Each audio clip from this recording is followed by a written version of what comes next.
So if you like interviews I do that things get heated, this is going to be one of them, because Dame Dash is probably going to be one of the biggest power players in the history of hip-hop, having signed Kanye West. Partner is Jay-Z, that they started Roc-A-Fella in 95, which is kind of weird because a year prior to that is when Tupac got shot up, when he went to visit Biggie. And then next year, 96, September 13 is when Tupac gets killed. And they started at that time where in 1995, the biggest rap songs that came out were some of the biggest rap songs ever. Dear Mama, Coolio, Gangster's Paradise, I Got 5 on it. I mean, you look at this list of stuff that came up in 95 that decided to compete. These guys did an interesting, he said some very interesting things, saying that Diddy and Biggie wanted to be like him and Jay. And then he got upset. Some of the stuff got heated when I asked about Aaliyah and some of the allegations that Diddy's been going through lately. We even talked about, Lyor Cohen, when he said on Breakfast Club, who's Dame Dash? And he really reacted to that in a passionate way. And then we talked Trump. He kept bringing up Trump. Dame, you're going to watch this. You know what I'm talking about, because we had a fun afterwards. But we laughed, we argued, we learned. And it's going to be a very, very entertaining and interesting scope, range of topics that we talked about. And on top of that, Dame is now officially on Connect, which means you can ask Dame any question you want. He chooses how he answers you, but you can download the app Connect. And if you go to this QR code, you can literally text him, okay? Ask him the question, pay for it, and he'll respond back either in a text format, audio format, or video format. But he's now officially also on Connect, answering questions that you may have. There will be parts where you're going to say, but, I want to know about this. How come he didn't say anything about this? And what about that? You'll get to ask him whatever questions you got on Connect. But having said that, enjoy this very entertaining and some moments very heated interview with the one and only Dame Dash. 30 seconds. Did you ever think you would make it? I feel I'm so close I could take sweet victory. I know this life meant for me. Yeah, why would you bet on Goliath when we got Bet-David? Valuetainment, giving values contagious. This world of entrepreneurs, we get no value to hate it. How they run, homie, look what I become. I'm the one. Okay, so in the hip-hop world, I'm a guy that came up from the West Coast side. I'm a Tupac. I'm a purely more on the West Coast, but follow a lot of the East Coast, West Coast challenges that was taking place. I'm a class of 96 in high school when I graduated, and we all know what happened in 96 with Tupac. But you cannot mention the word hip-hop and talk about power players that directly, indirectly influenced the entire game without saying the name Dame Dash. You can't. And one of the hardest things to do in a industry like this, or any industry that's a lot of people are trying to fight for the power, is to try to manage three things. Try to stay loved, respected, and feared. It is very hard to do. And he is one of those that was able to do all three, loved, feared, and respected. And, of course, there's a lot of people that maybe he's going to create some enemies while he's doing that. But you're talking about Roc-A-Fella founder, him and Jay-Z. You're talking about Rocawear that was doing, I think, at one point, $700 million a year, almost $1 billion a year. You're talking about working directly and signing Kanye. If you watch Kanye's documentary, you will see the scene where Dame is sitting up on the stage like this, and he's saying, you can ask Kanye a question, and then Kanye gives us commentary and all the stuff that's going on.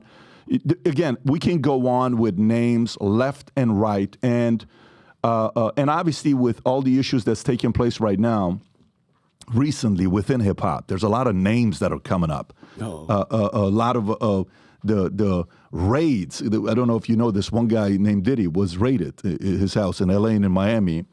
And now names are being dropped with Jay-Z, and a lot of other names are coming up. And if anybody wanted to make a list of names of people, top 10 that can speak on those topics, that know a lot, that maybe others wouldn't want them to talk about and stay quiet, I think, Dame, you're probably on that top 10 list of people that can comment on a lot of this stuff, specifically a part of history and involvement. With that being said, thanks for being on the podcast, man. Thank you. That was a hell of an intro. How you doing? How you feeling? I'm good. I'm a little tired. Y'all definitely shoot early. Yes. So we had to pull up pretty. We're on our way to Gary from here. So yeah, and I was up last night at our studio. But I'm good though. I'm pretty good. I feel secure. You feel secure? Yeah. Define that. What do you mean by secure? I could go to sleep at night and not have to worry about things. And I think that's the most important kind of wealth, is to be guilty free. Never compromised. Now, let me ask you obviously there's a lot of things I want to go through here with the time that we have together. Lots of stuff that I want to talk to you about. For a guy like you, who we've watched you from the other side, right? We've watched you in interviews, in Roc-A-Fella, in stories, in your fire, in your interview with Breakfast Club, boss, entrepreneurship, business, hustle, the fight, the grind of coming up. Do you still have the same fire as a startup entrepreneur, survival? Do you still have that fire today at this phase of your life? It's a different kind of fire, but definitely the fire is way iller, just based on being confident of success. So once I complete a dream, I dream bigger. So, and the fight that I've been having is just kind of remaining sucker free. Again, being in a position where someone wants me to do something that I feel might compromise my morals or my integrity, I always had the wherewithal to say, get the fuck out of here. Don't ever ask me no shit like that. And then also be able to be like, yo, did y'all hear what they just said? And then I've been able to actually see people look the other way. So in my world, it's making my dreams come true. And unfortunately, unless you're savvy enough or have someone around you that knows how to raise you money and knows how to do those kind of things, you got to do it yourself. And you have to sometimes create your own industry if you don't want to fit into somebody else's, because the people that are running that industry, again, have a different kind of moral compass. So my fight has always been to do things fairly and to do things without robbing creatives and fighting those that are robbing creatives, and then to continue to dream for myself while I'm dreaming for other people. So everything I do is a startup, from my new television network, America New, from these glasses I have on, CEO glasses, the sneakers, to the books. I'm on my way to, go do schools with my girl to read books, go talk to the mayor of Gary, who Eddie Milton, who I was a big part of his election, and a man that taught me how to pass laws. And then I'm bouncing over to a jail in Chicago, a kids' jail, to shut it down. Because, if you could really understand how they're torturing our kids when we're not looking, why that recidivism rate is at 99%, is because most of these kids can't read. They're torturing them. They're making them live in moldy jails. And I'm not going to say any names right now. I'm on my way to Chicago. But if they don't shut that jail down or fix what's wrong with it, I'm going at everybody. So that's been me, the guy that protects people that can't protect themselves, as well as having to make my own dreams come true without dealing with people that would make me compromise my morals. And at the same time, because I have so many ideas and so many different things to make things work, I have to do it myself out my own pocket. You know what I mean? So when you're dreaming in verticals, which I am, I do the octopus thing, and there's always 10 different things that I'm working on at one time. And, I'm not raising any bread. When a dollar come here, it goes into something else. A dollar come there, it goes into something else. So the original question you asked me, do I have that fire? More than ever, because I'm not using other people's money. I know who to stay away from, who I got to stay away from, so I can sleep well at night. And I'm trying to help the world, So again, I'm also down with this OSG, which is the principles, hundreds of principles from economically challenged places. And I go into the schools, I talk to the principals, I talk to the teachers. We have a syllabus from the womb to 3 years old. And like I said, this OSG is hundreds of principles from economically challenged places.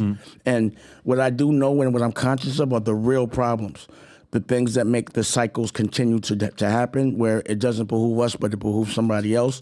And now I know the problems, but I know how to actually bring the answers.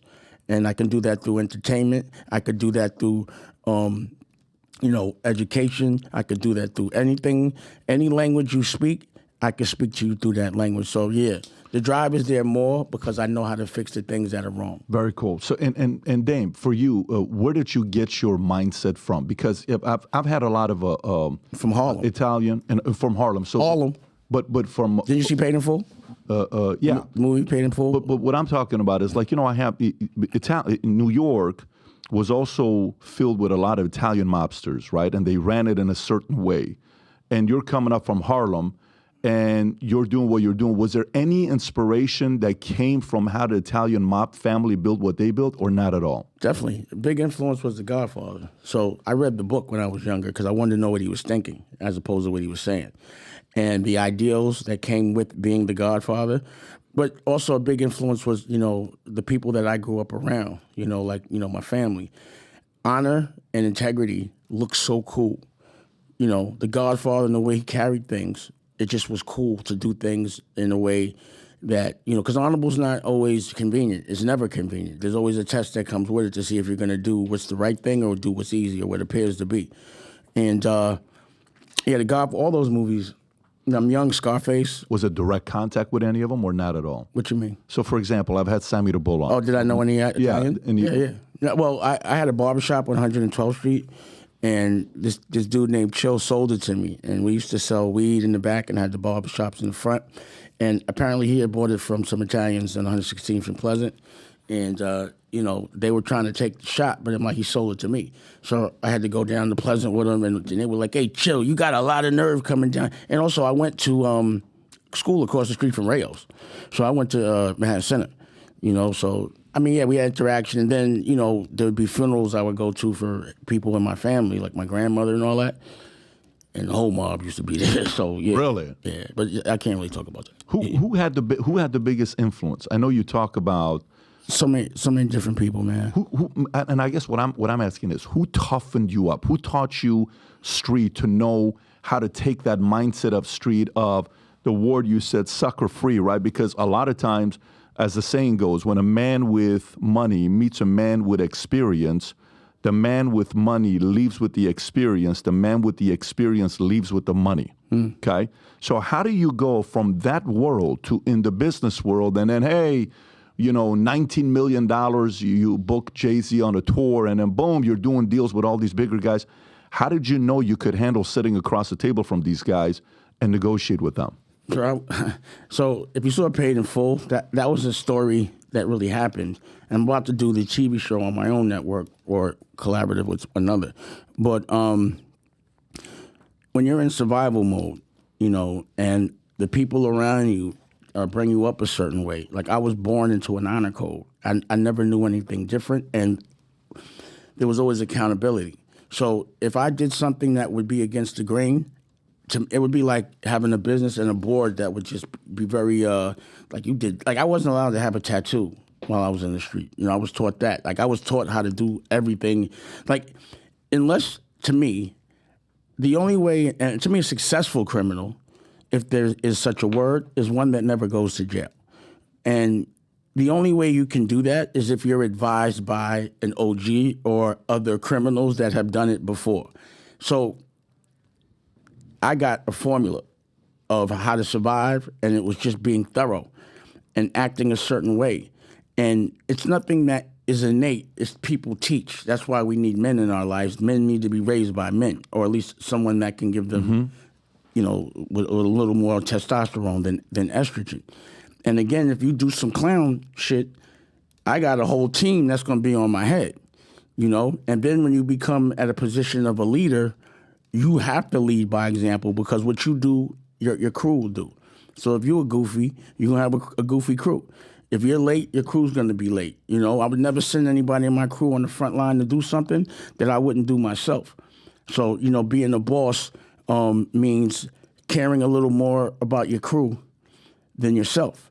So, and I don't have any disrespect. I don't get into the politics thing too much. No matter who's in charge, I'm going to do my thing. But, I lean a certain way. But, I would talk to Kanye a lot about Trump. And he'd be like, yo, he's a winner. And he just keeps winning. This was back in the day. And I'm like, well, to me, his whole crew is in jail. So if I'm out and Kanye went to jail and Jay went to jail and people died on my watch and everybody is doing bad and I'm doing good, then I gauge that as an unsuccessful boss. And that means that they're not winning, they're losing. A real boss cares more about the people that he works with before himself, almost like how a parent cares about their family, And again, a lot of what I was taught wasn't to stay in one place. It was to evolve. If I got one block, I need two. If I was able to get one bird, I flip. I make another. What the street taught me was how to be independent. And when you're dealing with people that, if you don't play the game right, will kill you or you will go to jail, pivoting into a place where the recourse isn't jail. Well, I didn't think it was back then, you know what I'm saying? Or jail or death or murder. It's very easy. There's no fear there, you know? And, you know, I made a movie about what made me pivot. It was Paid in Full. So people that I looked up to got killed and their brothers got kidnapped. And I'm like, you know, if that can happen to them, it can happen to me. So I just took the arrogance and the confidence of the survival of Harlem when crack first came out, the glory days, you know, when you know, I've been lucky enough to know in Harlem damn near every person in my generation that people talk about. It's like people that people put in raps, I hustled with, or, you know, I was friends with, or still am. And then go into the rap business, and, you know, for the last, like, since 2000, no, let's say 96, well, I started in, like 96, 94, and it's 2024. And, you know, up till last week, people are still saying my names in raps, from Biggie Smalls to Future. Future's talking about my past in the present, you know? So that's the impact that I've had and knocking the world down. But again, it was my survival skills and the Harlem, the accountability of people, and then being scared of going to jail, because that was fear for me. I did not want to go to jail. That's why I knew I wasn't cut out to be a criminal, because unless jail is all right with being on your resume, actually, you know, that it's 85 to 90% chance at some point you got to go, and you have to be all right with that, and you won't be able to get yourself out by, you know, if you're honorable, by telling on the people that you did the work with that you actually care about. Mm-hmm. If you're not willing to kill, then you got to stop. You got to pivot. So at a certain age, I'm like, yo, I'm not willing to do all this shit, especially time. How old were you when you made that decision? 18. Okay. You know, actually at 16, I put myself in boarding school, South Kent. This was right after mom passed? When my mother died, I went to the street hard, heavy. I was hustling hard. You know, I was on 142nd and Lenox with the lynch mob. I wasn't down with the lynch mob. I was on the same block as the lynch mob. And those were my boys. And, you know, what happened was when I was 15, because I was spoiled my whole life. My mother made sure I had everything. And, I grew up in 1199, which, you know, if you're from New York, it's like, you know, it was like day camp. It was gyms, and it was like the suburbs in the hood. You know what I mean? It was that kind of thing. How did mom make money? She did everything. She was an entrepreneur. So she would sell clothes. She would sell anything. She was an entrepreneur. She had to get a job. She got a job, but I went on vacation. She was like, knew how to buy things wholesale. So always had sneakers, 10 pair of sneakers. I had the pinball machine. I was a spoiled kid. And my mother died when I was 16. But what happened was when I was 15, because I was spoiled, I'm like, Mom, these Suzuki Jeeps had come out. They were only 10 grand.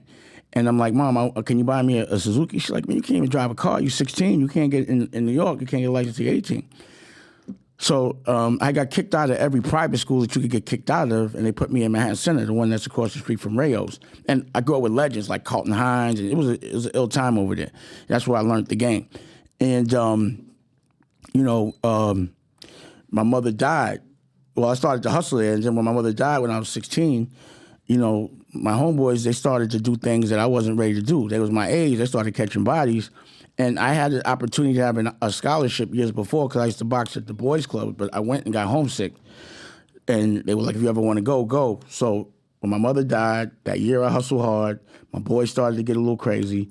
And I put myself I just put myself in boarding school. Like independently? Yeah. I didn't want to have to kill anybody. So who... it was guaranteed. The way you were going, with the friends that were taking people out? No way I wasn't. Yeah. So it was like everyone had bodies. Like everyone had a body. And we were teenagers. We were young. Did somebody check you? Meaning, like, was there a man? Because you know how you said... you couldn't check me. Nobody could check me. Not even like an uncle or a coach or a father? You got to think about getting more money than anyone older than you. And the only people that were around me that had more money than me got it from hustling. So that's all I knew at that point. Could they check? Was there anybody that's like, damn, you got to leave this life? And well, it wasn't leave this. Okay, so you know what I'm asking, right? I'm telling you, and the dynamics of my family. they kind of found out I was in the street in certain blocks. And I remember I had my cousin with me, and he was like, and they were like, "Yo, you can't have both of y'all out there. We can't watch both of you." And I was like, I didn't know y'all was watching me at all, because I was doing my own thing. And I wouldn't say super check, like Malik Yoba, like I grew up with them as well. And those guys were older than me, and I hustled on the West Side, and I'm from the East, and most cats from the East Side couldn't really do that, go to the West Side and scramble, and. So, those guys were older than me. They were like kind of R&B dudes, and they used to do things I didn't. But they were like older, and they kind of raised me up to that point. And they always just be like, because they never hustled. They'd be like, they would give me a hard time. But there was no man that you feared that kind of put you in your place and said, "Damn, leave this life." No. Nobody like that. No. There were men that I don't say feared. Like I had, there would be things that my crew would be doing or people that I looked up to, and I'd be ready to go. Like, I'll throw on my black right now, let's go. And they would be like, "Nah, you stay here." And I used to wonder why. But years later, if you look at the network, I was able to make a movie about it called Honor Up. And I was able to put my real OG, the person that hit me with my first pack, in a movie and have him act as my OG. And, when I was able to ask him on the set, like, why y'all, when he was like, "Yo, it wasn't for you, man. We knew that you had a better life, and we bet right." So, OG's job is to make sure that someone doesn't hurt themselves if they're a real OG. And there's been plenty of times I've had to have that conversation with people like, "Yo, you killing, man? Like, that's not sustainable." And I tell them, like, it ain't no girls in jail. But as far as for me, it wasn't no one that could scare me out of hustling other than the street itself. So the situation that happened with Paid in Full, Rich Porter and all that, that's what scared me. And that's when I pivoted out the street and I went into music. But then getting into the music business, I was like, man, this is crazy. I'm out of here. And that's what made me pivot into fashion and doing all the other things that I did. So 89, you're 18 years old because you're born in 71, right? So 89, you're 18, you leave it, you go into music, bless you, you go into music. What do you do between 89 and 95 before you start Roc-A-Fella? Like, what were you doing then to make money? So I had got a record deal at 19 with Atlantic with Kevin Woodley. He was in there. I'm not going to say Kevin Woodley, Clark Kent. So what happened was my cousin, Darian, Stacey Dash's brother, he always was doing some, trickery with some brilliant, he always had like a scam going or a scheme, but intelligent as hell. And he was like, "Yo, you get money, we should get in the music business." And I'm like, "I'm not getting that right now. I didn't have too much of an interest in it, And, when things got hot, as far as with the Paid in Full situation, then I entertained it. And he went to college, and his stepfather, Cecil Holmes, he was the president of Casablanca Records and a big A&R. And his A&R or intern was Kevin Woodley, who now worked at Warner or Atlantic. So they sent me over there. Well, I was going over there, or Cecil hooked it up so that we could go and meet this, dude Kevin Woodley, who was A&R at Atlantic, and he had me shopping these two groups over there, and I kept going over there. I'm 19, I'm 18, I'm going back and forth. They curving me, keeping me in the lobby, and I just couldn't take it anymore. And I ran into Clark Kent in the lobby, and he had just got there. And he basically signed my first acts with East West and with Atlantic. But I had Original Flavor and the Future Sound. But when we got signed, Daz Effects got signed. And I remember Clark let me hear the demo. I'm like, those dudes are ill. And I actually stole the demo. I stole it, but he left it in my car, and I made a copy of it. And I was playing it for everybody. But, when they came out, they did so well that Original Flavor and the Future Sound got left behind completely, and then I had to learn how to do it myself. So Clark Kent introduced me to Jay-Z. He introduced me to Ski from Original Flavor. Got it. He brought me all around the country because he was a DJ, and he was like just showing me the game. So I would go with him, and we had this thing that when he would sign an artist, I'd give him $10,000, and he'd go buy Pellies. And I was like, in the music business, there was always some type of skim going on, some way, shape, or form. With every transaction, someone got paid a little on the side. See, that's the problem with the music business, because the things that were going on back then, I just don't think they'd be legal now. in hindsight.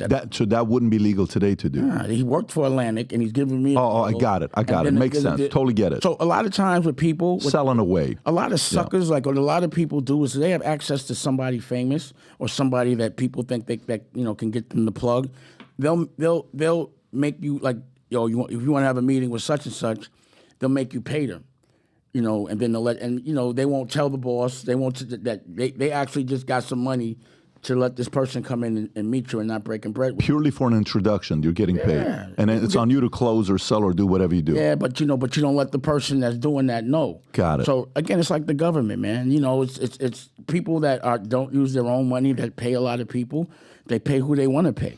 What I'm coming to find out is they usually pay the person that they're physically entangled with, whether it's male or female. You know what I mean? And that's the way it moves around like that. So it was like friends keep the money and they pass it off to other friends, whatever connection they have, and that's the way you got to get a deal, and everyone gets paid. So even in, like, again, the government, you think, you're outsourcing everything to the private sector.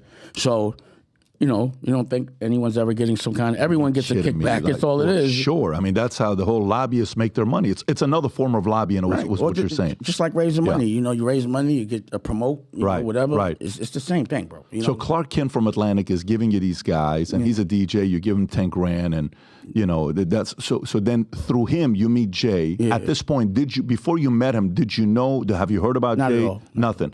When did you know he had a special talent with Jay? I knew he could rap because he could rap really fast, but him and I were just real cool because, we were at that time. I started getting back in the street a little bit. Had the plug. Right. So I passed him the plug. You know what I mean? Because he was hustling different. He was still copping from the hill, so I had to introduce him to his man, somebody he's still with to this day. And also another.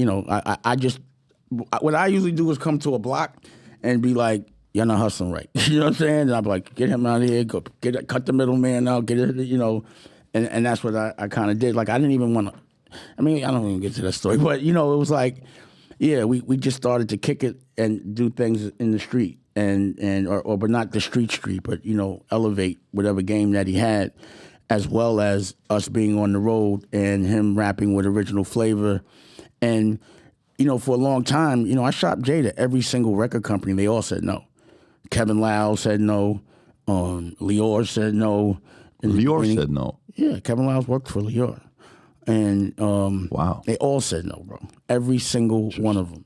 No one. That's why I didn't do it myself. I tried to get him signed, but I couldn't. What were they saying? When they said no? Too old, rap too fast. Jazz had, he was with Jazz, and Jazz wasn't so successful. Yeah. So it's just his look. Like, he didn't. So what happened was, he's from Brooklyn. Right? And again, what you'll see a lot of time is they're always saying I'm talking about him. But if you asking me questions about my story, he's part of it. So I don't like to really talk about him so much. But he was a Brooklyn cat, and he dressed like a Brooklyn cat. He didn't, he didn't have it all together the way. So my guys used to tease him all day. Every little thing he did, they thought was corny, and we just kind of Harlemed him up. You know what I mean? But initially, we thought he was cool. I thought he was cool because he was wearing Nike Airs, and most dudes at the time from Brooklyn didn't wear Nike Airs, and so that's why I kind of thought he was cool. But I knew he could rap, and then we got to know each other in a different way. Pause. We were, doing certain things like passing the plug, and we became brothers. And then, we started Roc-A-Fella just because no one else would sign us.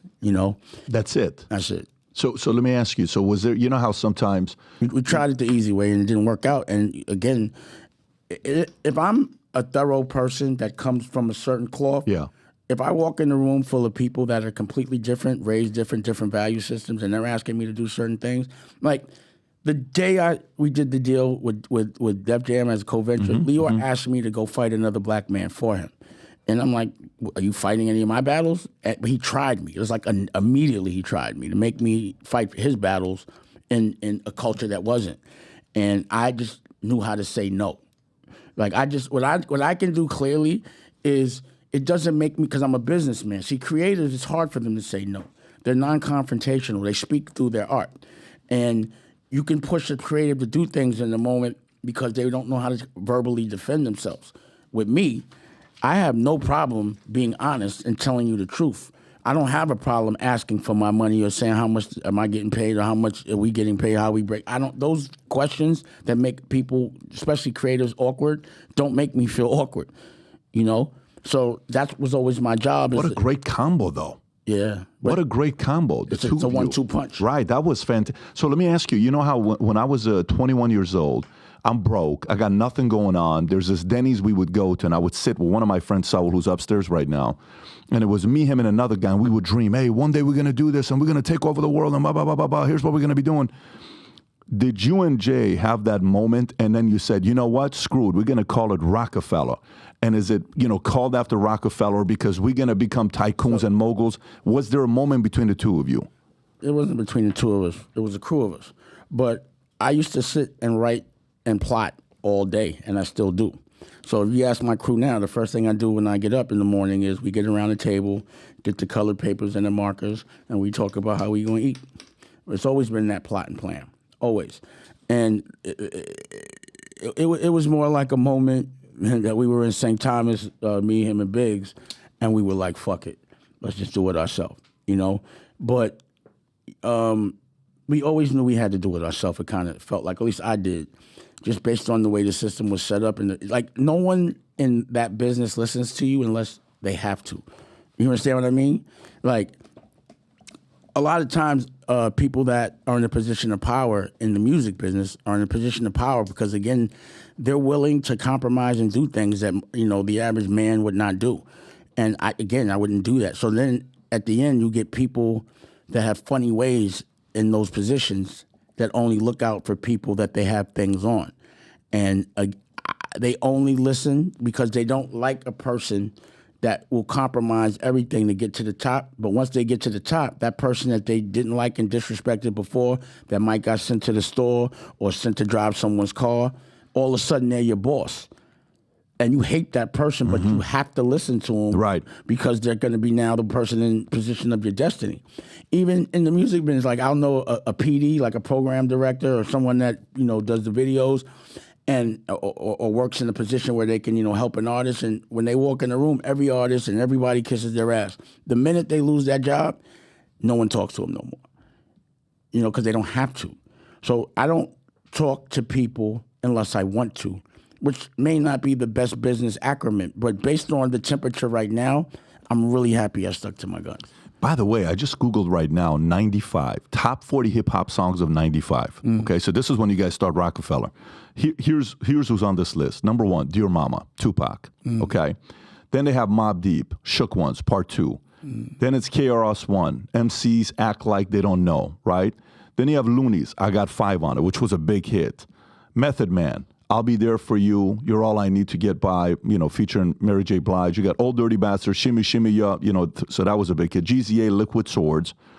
Then you have Runnin'. Then you have Ice Cream featuring Method Man, Ghostface. Then you got Dre, Keep Their Heads Ringing. Tupac, So Many Tears. See the competition? This is insane. So I'm the first of the month, Bone Thugs and Harmony. That was an incredible album. Yeah, you got real. Ice Cube, Friday. This is 95. We're talking about all the Mobb Deep, Survival of the Fittest. You got to remember, back then there was no internet. So only a select few were getting heard, and in order to get heard, you had to be like super, and that was what we had to break into. Guys like that had record deals or people, majors backing them. So, that's what was like kind of incredible. But, in hindsight, you got to remember when I was doing all those things, yeah, I was 21, 22. I retired from Rockefeller at 35, So those things I was doing was self-taught, and no one gave me, no nepotism, did it ourselves, and was making more money than mostly every single person that I had met in my life. In my family, my teachers, my principals, everyone that I thought was rich, I had more money than by the time I was 22 or 23. In business, I had a bigger first-generation business, you know what I mean? Like sometimes I'm around people that are like, first, second, third generation, and it's a different life when you don't have to worry about nothing ever since the day you opened your eyes. It might not be less stressful because everyone has the same amount of problems, no matter money, race, or whatever, but it's just different first generation. So when I'm around people that got money and they got it from their family, yeah, I don't care how much money totally they understand. got as far as the character, because I'm first generation. I'm out here fighting. I'm that person's father or grandfather. You know what I mean? So, and in school, it was like that. When I went to boarding school, anywhere I go, I always took pride in the fact that I could break a social class at such a young age on my own without any help from anybody that was related to me. And by the way, while you're saying, I mean, obviously, I relate to that. I relate to what it is to be. My dad was a cashier at a 99-cent store yesterday, 99-cent store. Shut down all their stores. He was a cashier at Inglewood, California, right next to Great Western Foreign. By the way, Gangster's Paradise also came out that same year. But let me continue with this here. 94. We hit like a 96. I know, but what I'm going here is 94, November 30th, 94 is when Tupac gets shot, right? When he's in the studio, Biggie, the whole controversy, what happened there. Then he comes out, then he gets shot the second time, 9/6, 96. 9/13 is when he dies. He writes Hit 'Em Up, 6/4, 96. So you're starting 95. You said you're in St. Thomas. You guys are talking about Roc-A-Fella with Biggie and Jay-Z. What's East Coast? Big. Oh, Biggs. I'm sorry. They said okay. So what's East Coast, West Coast looking like at this time? How hot are things right now? I mean, they was beefing with Biggie, so we were like the only ones that would stand next to Biggie at the time. So if you notice, we made records. Brooklyn Finest, which I produced with Clark Kent, was made. And he was in our videos, Ain't No Nigga and all that. Biggie was the only person that I used to smoke with. I didn't smoke before at all. We used to drink. And, supposedly Jay and Big went to school together, but Jay didn't know him, And our thing was, because we were doing the stuff like going in and getting the money and doing the popping the bottles and all that, in that moment, we had always felt that Biggie and Puff were copying us. Always. They were always, they'd see us in the club and it seemed like the next day, a record would be made. You thought Biggie and Puff were copying you guys? No, they were. No doubt. And who's we? It's you and Jay? Yeah, my whole crew, Roc-A-Fella. So we was really getting money. You know what I mean? So, no disrespect to Biggie, but it was a different hustle. We weren't like on the street pitching work. You know what I mean? We was a connect. So it was a different kind of thing. But that lifestyle of hustler and all that was us. That was them copying us, for sure. And, so we kind of had problems. So I would like run up sometimes, and I was confrontational with Biggie and him at first. And but when we finally got cool, and he came to our video, because again, this is when no one would mess with him. He came through, and again, we were strategic. So every time we did a video, we'd have a meeting about what would be the most Big Willie shit we could do. So what we came up with, we go to BBQs and have a whole meeting about it. I'm down with a crew called The Best Out from Harlem, and it's a lot. It was a lot of hood structure to it. You know what I mean? Like we had board meetings in certain places and shit like that. But what we came up with was using real money, play Monopoly with real money, and just had Cristal all over the table. So, a lot of heavyweights were there, and he pulls in, and we start kicking it. And I'm like, man, we get into a drinking contest, and he's 300 pounds. And I just got too drunk this night. He got too drunk. We both got drunk. And the next day, Biggs and Jay hit me, and they're like, you was no good last night. Or Jay really did. And that was like the first time he'd ever said anything like that. And I called Biggs. I said, what happened? He was like, man, you was telling him he's your favorite rapper. You were all trying to get in his car. I was like, what? So then, I got mad or whatever. We went down to Daddy's house, and we booked them to open up for Jay in New Orleans so that Jay could perform in front of him. And then we got real cool. And then from there... For Biggie to open up in front of Jay? No, so we booking Biggie. He could perform. Yeah. A lot of people come see Biggie. Right. And Jay would open for him. Jay-Z would open for Biggie? Yeah. Okay. That's what we booked. That's what we did. Yeah. And at this point, who is bigger? Biggie. Hell, okay. Biggie had a deal with Puff. See, Biggie always wanted to act at that point. Biggie was what was supposed to happen was he did that double album, he was going to do a triple album, then he was going to come to Roc-A-Fella with us. The commission? The commission, yeah. So he was going to do the commission with you guys? Yeah. I was trying to get so I tried, again, bitch-ass Steve Stout, I tried to sign The Firm, so I was trying to get The Firm, that record in Reasonable Doubt, the AZ, Nas was supposed to show up for that record, but he didn't. But I was trying to give The Firm a deal, I was trying to get the whole, that's why I had signed Clue, But, again, I tell my ideas, and Steve Stout, being the bitch that he is, he would go around my back and do the deals, And, these are the guys that... The problem in that business is a lot of non-creative people take advantage of creative people, and they steal the creative people's ideas and then go and sell them to the devil. The devil's money. You know what I mean? And that's what I didn't use. I never used to use the devil's money, and I still won't. Who's the devil's money? Whoever's not creative that's exploiting an artist. Like a Lyor Cohen type of guy? Or? Definitely Lyor Cohen. He's a culture vulture. I made the term up just for him. You know what I mean? Did you hear what he said about you on Charlemagne? Years ago? Yeah, I've been punishing him for that. I benched him. He used to be in the music business, so now, he has to sit. You're talking about this one here? Yeah, where he he says, who's Dame Dash? I don't know who Dame Dash. So usually what happens, algorithmically, another culture always tries to erase another culture that they're trying to empower's history, so that all their leaders they make don't exist.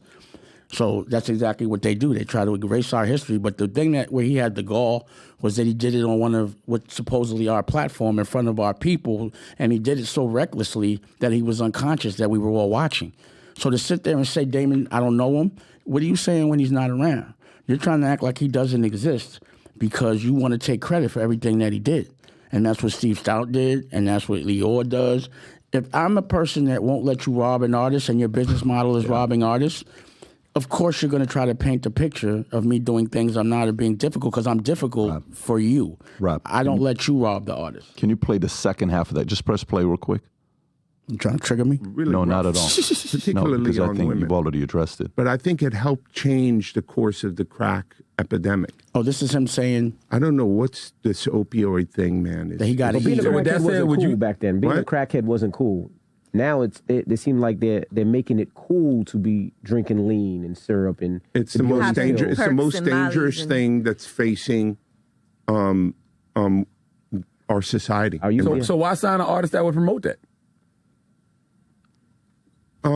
Because I already answered that question. You weren't Are you paying talking to him? attention. I already answered that question. She asked That's what me he says. I know talent what he says. or issues, and I said talent.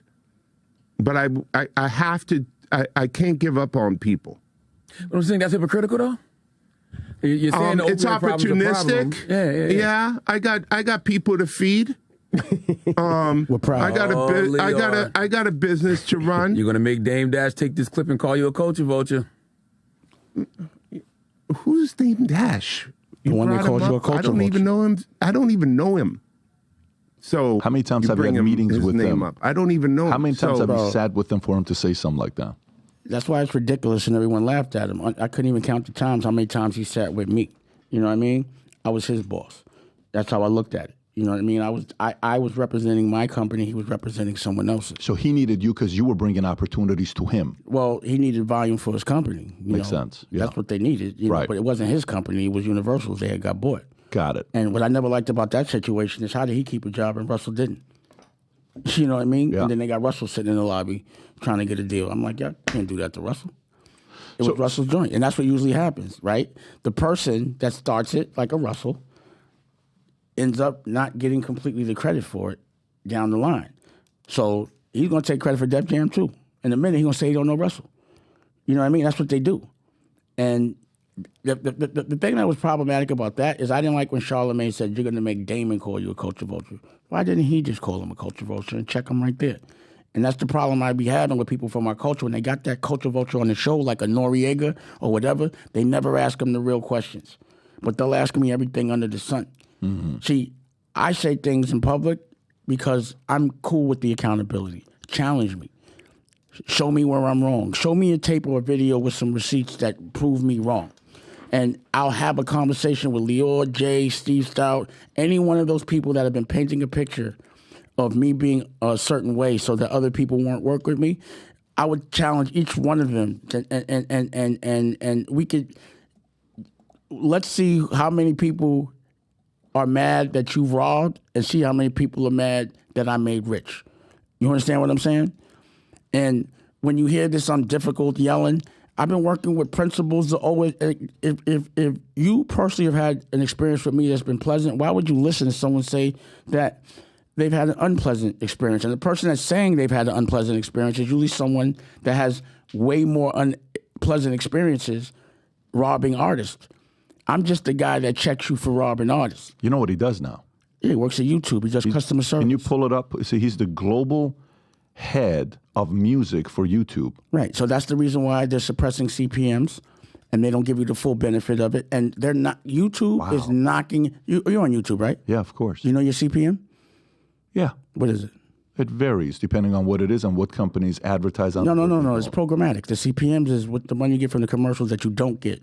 So you 55%, if that's what you're saying. No, not from YouTube. You do not get 55%. That's impossible. You wouldn't even be able to get accounting from YouTube. You'd have to get an email, and then they have Tuma get to you. So what happens is, and you're a genius, right? You're smart, you've done business, but you're letting them rob you, and you don't even know how they're robbing, and that's how they take advantage. Do you get the benefit of your data? No, not from YouTube or any other social media or third party that you deal with. You don't. You don't have the ad tech. You don't understand it. Most people do not, right? Because I have a television network and I had to figure out how to do it. I know what programmatic is. I know what it is with ad tech is to have servers and ad tags and ad stacks and waterfalls and all that. I get it now. So what I do know is this. If you're getting a $22 CPM, let's say, you're going to try to figure it out now, right? Yeah, I am. So if let's say, generally speaking, if you look at YouTube, they'll be like you get $3 CPM, right? But you don't know how much they're getting. So they could be getting $23 and they're only giving you $3, no accounting. And again, they're selling your data to advertisers and you don't get the benefit of it. So how smart are you? So that's how they're taking advantage of us. So that's what I had to figure out early. And then I let everyone, even including yourself and everyone else that's in the game and doesn't know how to get paid in the language they speak and don't understand that you're trusting Lyor with your CPMs and he's taking full advantage of you. So that's why I had to build my own. Because I don't care how much money I make. I want to know how much money you make off me and how you get it. So if you're giving me $10, you must be making $100. And I'm not going to do all the work, walk on and be a Johnny and be a sucker and then have to compromise my integrity to get just 10% of what I use. So you got to look back at my past. I'm the guy that was saying, yo, you should own your masters. You know, if you go back to the other Breakfast Club interview, you know, in 2000, whatever it was, and I'm like, yo, calling Charlemagne a chatty patty, and I'm telling everybody, I'm not saying quit your job, I'm saying while you have a job, invest in your dream. Or you a sucker, because you're working for somebody else's dream.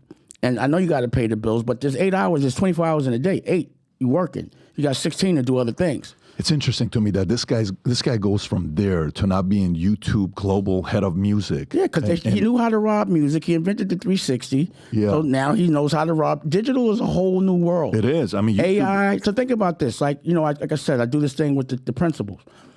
A teacher and a principal right now did not get taught about AI, CPM, Web3, or any of the futuristic things that are happening now in school. So how are they going to teach a student? How could the student be smarter than the teacher right now? And that's what's happening. But that's the case, though. I know. So then how are they still teaching? Right. So he understood the game enough. The reason why the 360 deal was made was he was so mad that they couldn't get no money from Roc-A-Wear because I named it Roc-A-Wear, not Roc-A-Fella, so they couldn't benefit from the name. But people still knew the symbolism. They knew what it was. So it wasn't owned by Rockefellers, 2 separate companies, separate entities? Fuck yeah. And then you had the structure with Jay-Z as the same structure as, like, was it a 50-50 type of deal? Yeah, between me and him. And then whoever got was it. See, the thing is, if I would have known better back then, I would have just licensed it. I wouldn't have split the brand. But, you know, you got to learn. You live and you learn. But also, you didn't mention I put Rachel Roy on, which is high fashion. I put Kevin Hart on. I put Lee Daniels on. In every vertical, it's not just a music. I put people on in every vertical. So the biggest comedian right now, even though he's the shortest, would be Kevin Hart, and he won't help. And, you know, look who's running in music, you know, and in TV, Lee Daniels. You know what I mean? In fashion, Rachel Roy. You know, I've made $100 million companies in every vertical. But the problem is, what's your net worth today? Zero zip. It's all in the street. Zip. Period. When you say zip, you mean everything is in paper right now? Every single thing I got is in my dreams. I don't hold no money. There is no net worth. I don't but I mean, if Roc-A-Wear was doing $700 million a year, if you combine all your companies right now, what would you say the revenue is today? That's gross. That's not net. No, I know that's the gross. Billions. Today? Oh, now I don't know what Roc-A-Wear is doing. We sold it. And again, no. What I'm asking is, where are you at today? Like all these things that you have going on right now. Right now, the volume of America New, 0. Not 0. We have 50,000 downloads in a couple of. Got it. But without raising money. Right now, I'm investing in my vertical. So I have 8 verticals and 8 companies, how would I evaluate it? Well, if I were to say that America New has 50,000 downloads, and I would say the extra strategy would be $100 per download or person that downloads it, that's what I would evaluate. Everyone has a different evaluation. Not $5 million, it would be $50 million. 100 times 50,000. 50,000 times $100? Yeah. 50,000 times $100 is $5 million. Oh, so then that would be worth $5 million. You know? So whatever. Yeah. So then, if you look at what the book sold, it's first, and this is year one, year, 6 months in, 3 months in. Book first year, 60,000 books, but there's a whole franchise. The catalog that I have, all of those things. So let's go back to '95. So at this point, you have Biggie open up for Jay open up for Biggie. Okay, but so you're in between. You guys are doing what you're doing with Roc-A-Fella. You got Diddy's doing what he's doing over there with Bad Boy. You got Pac, all the guys on the West Coast doing what they're doing with Suge. But you're saying they're trying to be us. But not there. I just said Biggie. At that point, Biggie, and I'm going to say Biggie, but Puff, they were copying us. You know what I'm saying? Okay, I can see that because Puff is known for copying. So his model is a form of copying, right? Again, in this moment, what we never did. Yeah. We always had this kind of thing no matter what. He don't knock me, I don't knock him in public. We deal with our things in private and pause. And that was, again, the honor system, that code that I abide by. So I don't sit here and especially now, I can't, even though, I don't know who's right, who's wrong. I just think whoever's lying should get punished, period. Whoever's lying should get punished. You're talking about with the whole rating and everything that he's going through? Yeah, so whoever is lying should get punished. So if Puff's lying, then he got to, it is what it is. And if these people are lying on him, then it is what it is. And the truth will come out, period. So, but just because... how's your relation? Do you guys have a relationship till today or no? Just as we all know each other, but I was a guy that back then, I'm not an R&B. It's like, you remember Stax Records and Motown? Mm-hmm. I would look at Bad Boy like Motown, and we were like Stax Records. We were more like the gangsters and shit. Not to say like on some tough shit, but just that's what we were about. More aggressive living, and they were more like R&B cats that would be with pants and barefooted and shit like that. So I wasn't doing none of that. So we always had a clear line. There was a respect, but it was always a competition. You know what I mean? So I'm from Harlem. He was from Esplanade, so it's different. But again, I'm not going to do that and knock him just because of respect for the brotherhood of hip hop. Let me ask the question since we're on this, because again, This is like 1962 and a half. That's when Target, Walmart, Kmart all got started with these super saving centers. Like that was the year. Like what year came up? Walmart, Kmart, Target, 1962 and a half. Hey, what is the era of the American sports car? Late 50s, early 50s. Corvette, Mustang, da-da-da-da-da, right? 1995, 96, like this is the era, right? Do you know how long ago that was? I know, so you can't really expect me to remember every emotion. Well, no, you're. I'm not gonna remember all that. But I think for a guy like you, the thing is, the shit I be doing now, occupies my brain more than my past. I totally get it, but and to me, it's more impactful. So like there's also DD 172. Did you know about DD? I did. I saw DD 172, and I can show you. Like to me, that was more impactful than Roc-A-Fella. It's just that you know about Roc-A-Fella, but the things that I did, the way it helped and sculptured the DNA now. But I'm listening. So can I express? Can I share with you maybe where my interest is? Okay, and I'll give you where my interest with this is. So, so what you're doing is while you're interviewing me, you're googling shit. And no, I'm not doing questions? It. Rob is doing it. That's pretty good. What's your net worth? Because you went to my net worth. Yeah. Again, I think saving money. I didn't do that. I think saving money is for something. What he does is he is. Anything you're saying, even when you said the movie, he just pulls it up so you can see it. No, he's not fact-checking. He's pulling it up for you to see. He should. But I want to ask you this question. I didn't pull up DD 172? Yeah, he did. It's right there, top left. DD 172 is a media collective founded by American entrepreneur Damon Dash. Yeah, he did. I like that. So you guys are prepared. So the question for you is, so what is a, I don't know, what's the most painful moment in your life? When Aaliyah died. Okay. So when that happened, I think we were all shocked. Yeah, I was broken. I know you were nobody more than you because you guys. Her mother and father were, but they didn't move on at all ever, and you can't. But yeah, it was very painful there. Do you still listen to any of her music or no? Nah, it hurts so much. Like on her birthday, one day I was listening to it. I forgot with Nicolette and this girl Big Deucer because she's a Aaliyah fan, and I was trying to write for a movie. And that shit had me crying. I was crying. I didn't like the way I felt. that's something. It's a feeling that you have to learn to live with. But I was really in love with her, and she died tragically. Dame, did that event ever want you to find out exactly who was behind it and what happened, or did you block all the theories that people were presenting behind it? Or was it like, I'm going to get to the bottom of it and find out exactly what happened? I mean, I knew what happened, so I didn't have to get to the bottom of it. Does what the media and the market write about what happened match? If I know what happens, why would I give a fuck about what the media says? So that's like saying they're writing about my girl and I'm with her every day. You understand what I mean? Yeah. So I don't do the media so much. You know what I mean? Like, of course, I've heard they said everyone to me gets their turn at some conspiracy. Right. Yeah. So again, when you know what people write about you personally, it's hard to believe everything that you read. So no, I don't. To me, it's an oxymoron to be famous or be known and care about what people think. That's the dumbest shit in the world. And to let that dictate what you do, that's weakness. And, I'm not driven by insecurity. It's not sustainable. It's that. And that's why a lot of people go nuts, because they're so scared about people that they don't know, that aren't participating in the art they are. That's a great point. And they're worried about what these people think. And that's insecurity. I'm not that guy.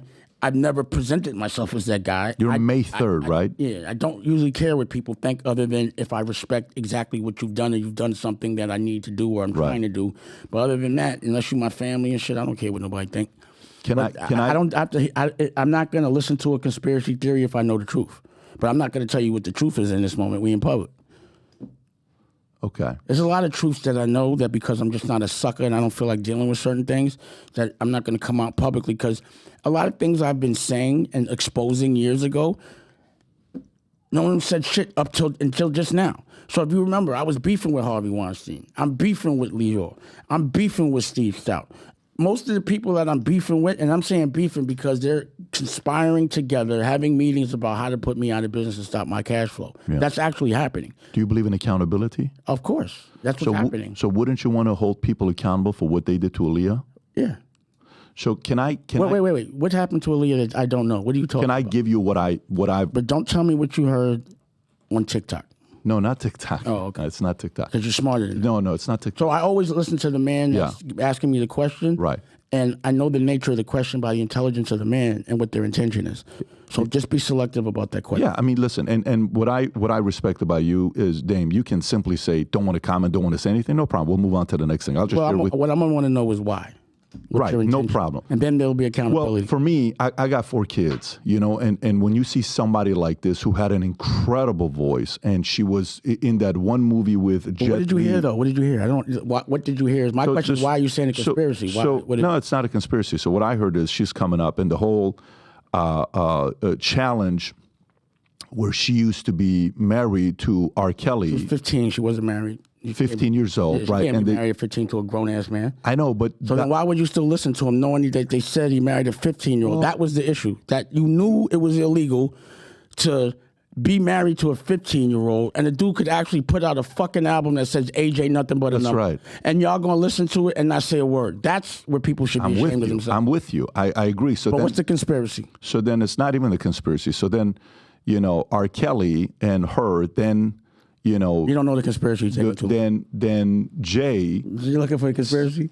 Then Jay, no, not at all. Not at all. Rob, matter of fact, you may want to stop Googling. Just stop Googling because he's thinking I'm looking at what you're putting up there. What's the conspiracy that you asked me about? So then Jay, and then later on with you, she starts You're giving me the history, being with you for a year. You said, don't you want to find out what happened? And I want to know what you heard. What I'd want to know is, I'm asking you what you heard happened. You got in a plane crash. If Lenny Kravitz offer his plane? Yeah, because Hype did some bullshit. So why would Hype say no for Because Hype's a sucker for that. And I'm never going to forgive him for that. So period. We know it ain't no conspiracy. I've been told y'all that. So you asking me, did I find out the conspiracy if I'm curious? I told you I already know. So I'm asking you what you know that I don't. Yeah. So if you know something I don't, let me know so I can go deal with it. I don't. If you don't, why are we talking about it? Yeah. So I don't think it's whether I know or you don't know. What's the conspiracy that you're talking about? No. It's not even a conspiracy. Is if that was the event. So I guess that was the event. Then what the public knows and what you know is the same thing. So what's the conspiracy? Okay. Where's the gray area? But where I'm going with that is the frustration with the fact that that my partner did a fucking album and did a tour with him. That was the frustration. That's the frustration. Yeah. And what's the frustration is why y'all didn't say nothing about it. That's what my point was. How is nobody saying nothing about it? Like, this nigga raping girls. They know that it was a girl. He said he married a 15-year-old. And everybody's at that point, until it became common or like it became the in thing to do, wasn't nobody disrespecting R. Kelly. Everybody was still going to his shows. Until it became popular opinion, people weren't looking the other way. So what I was disappointed in every fan that didn't care that this dude was raping a little girl. And actually, tried to, you can't sugarcoat it. You cannot marry a 15-year-old, period, in America. You understand what I'm saying? The fact but that she died in a plane crash. There ain't no conspiracy there. Yeah. There is no conspiracy. The problem was, and again, a lot of things happened behind the scenes to get up to that point, but that's the stuff that people don't know. And I don't feel like talking about all that because it'll open up a whole can of worms. Yeah. So, again, and I appreciate you for even sharing what you just shared. I know it's a sensitive topic. You just didn't tell me the conspiracy yet. No, it's not. For me, it's more like, okay, for example. I was just holding you accountable for your question. You just said accountability. You said, do you go with the conspiracies that you hear? And I'm saying, which one did you hear that I didn't know about? Like, what I be looking for? In August 25th of 2001, I was 21 years old applying for a job, 22 years old applying for a job at Morgan Stanley Dean Witter. On my first day was 9/10/2001. So at this point, I'm thinking about whether I'm going to go back into the Army and stay in the marketplace. And no one knows what's going on with the story. We're reading about it, and we know what happened till later on. R. Kelly got arrested. In the plane. Oh, that? No, we all knew what was going on. He made it about. You're in the world. No, it was common knowledge that he was married to Aaliyah, or he painted that picture of him being sexually with her at 15. Yeah. That was publicized. It wasn't no conspiracy. Everybody know. The question is, why you're in the Army, why didn't you think that was weird? Oh, for sure I thought it was weird. So did you still listen to him? Listen to who? R. Kelly. At that time? Yeah. I'm sure I did. Knowing that he was having sex with a 15-year-old as a grown man? I mean, are you kidding me? The stuff that we heard with Michael Jackson, everybody's trying to verify and say, is that even possible? The reason why I'm asking you this is so you know the DNA and the problems I have to deal with. Even though a smart man like yourself knows something is wrong, you're still going to do it and listen to it anyway. But you don't know something's wrong. So it's kind of... You do know... Wait a second. No, you're gonna, wait. You're telling me that if your little sister was 15 and a grown man married her or said he married her, you would know something's wrong. There's no question about it. And that was not a hidden thing, is what I'm telling you. But it was not hidden. But you're in the world. For example, it's kind of like saying... I'm asking the public. Did you believe Trump was dealing with Russia? Did you believe it? Did you think he was? Because I know you're not maybe you're not supportive of him. Did you think he was colluding with Russia? It was with the gray areas. I don't really give a fuck. Okay, but he's your president. He would be your president, right? He's for your US. president. He was like, to me, my president is me. See, I don't depend on public assistance, and no disrespect to anybody that does. Right. But whoever is the president, only thing that's going to be affected with me is taxes. But either way, I'm gonna do what I'm gonna do. But so what I'm asking Donald Trump. Did you think he was colluding with Russia? I was curious. Okay, so I think with Donald Trump, there's always I think with Donald Trump, no matter what, it's a gray area. So were you surprised later on to find out that Hillary Clinton paid for that fake Russia collusion that took I'm not place? even, again, that's the politics that I think people use to distract us from paying attention to ourselves. But what I'm saying is I didn't give it that much thought. Right. And I wasn't listening to... But it affects your taxes, though, right? And taxes is... Let me tell you something, right? Yeah. Raping a little girl is way different. There's three things in the street you don't fuck with no matter what. Snitches, pedophiles, and rapists. I'm with you. So I don't give a fuck about politics. If I hear that someone is raping a little girl, I'm no longer supporting it, period.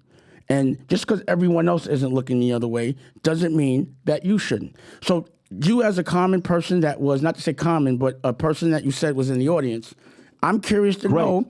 I'm curious to know, how could you know that somebody was raping a little girl just because it was put in a different sentence structure, and you still think it's okay until the rest of the world says something? So then I got a question for you. So you said you don't want to comment on Diddy, right? And I said I want to comment on it. I said there's certain things. Well, wait a minute, though. Then it's a double standard, because with Diddy, it's been proven that what he's done with young, the speculation with young boys and all these other things that coming up with 30 million. I'm not running around. Do you think the market needs to know about that? But I know him personally. Right. You don't know Pause Puff. So I know him. I don't know R. Kelly personally. You do. Right. So why would I jump in conclusion if I don't know the guy personally? What I'm saying is, if you hear a guy raped a 15-year-old. Right. Are you interviewing him? He's got an open invitation. I wouldn't.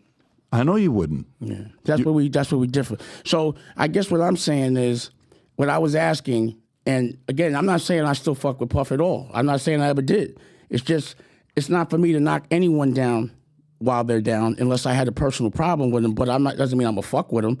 It's just I'm not gonna do that. But just because I know them, but I'm not gonna be a fan. Honestly, as it relates to Michael Jackson, I still listen to Michael Jackson. I do as well. And I went to Never Never Land when he wasn't there with Kadada, out of curiosity. Yeah. Well, I wasn't a kid. He would get knocked out. You know what I mean? But I wasn't jacking that though. I wasn't cool with it.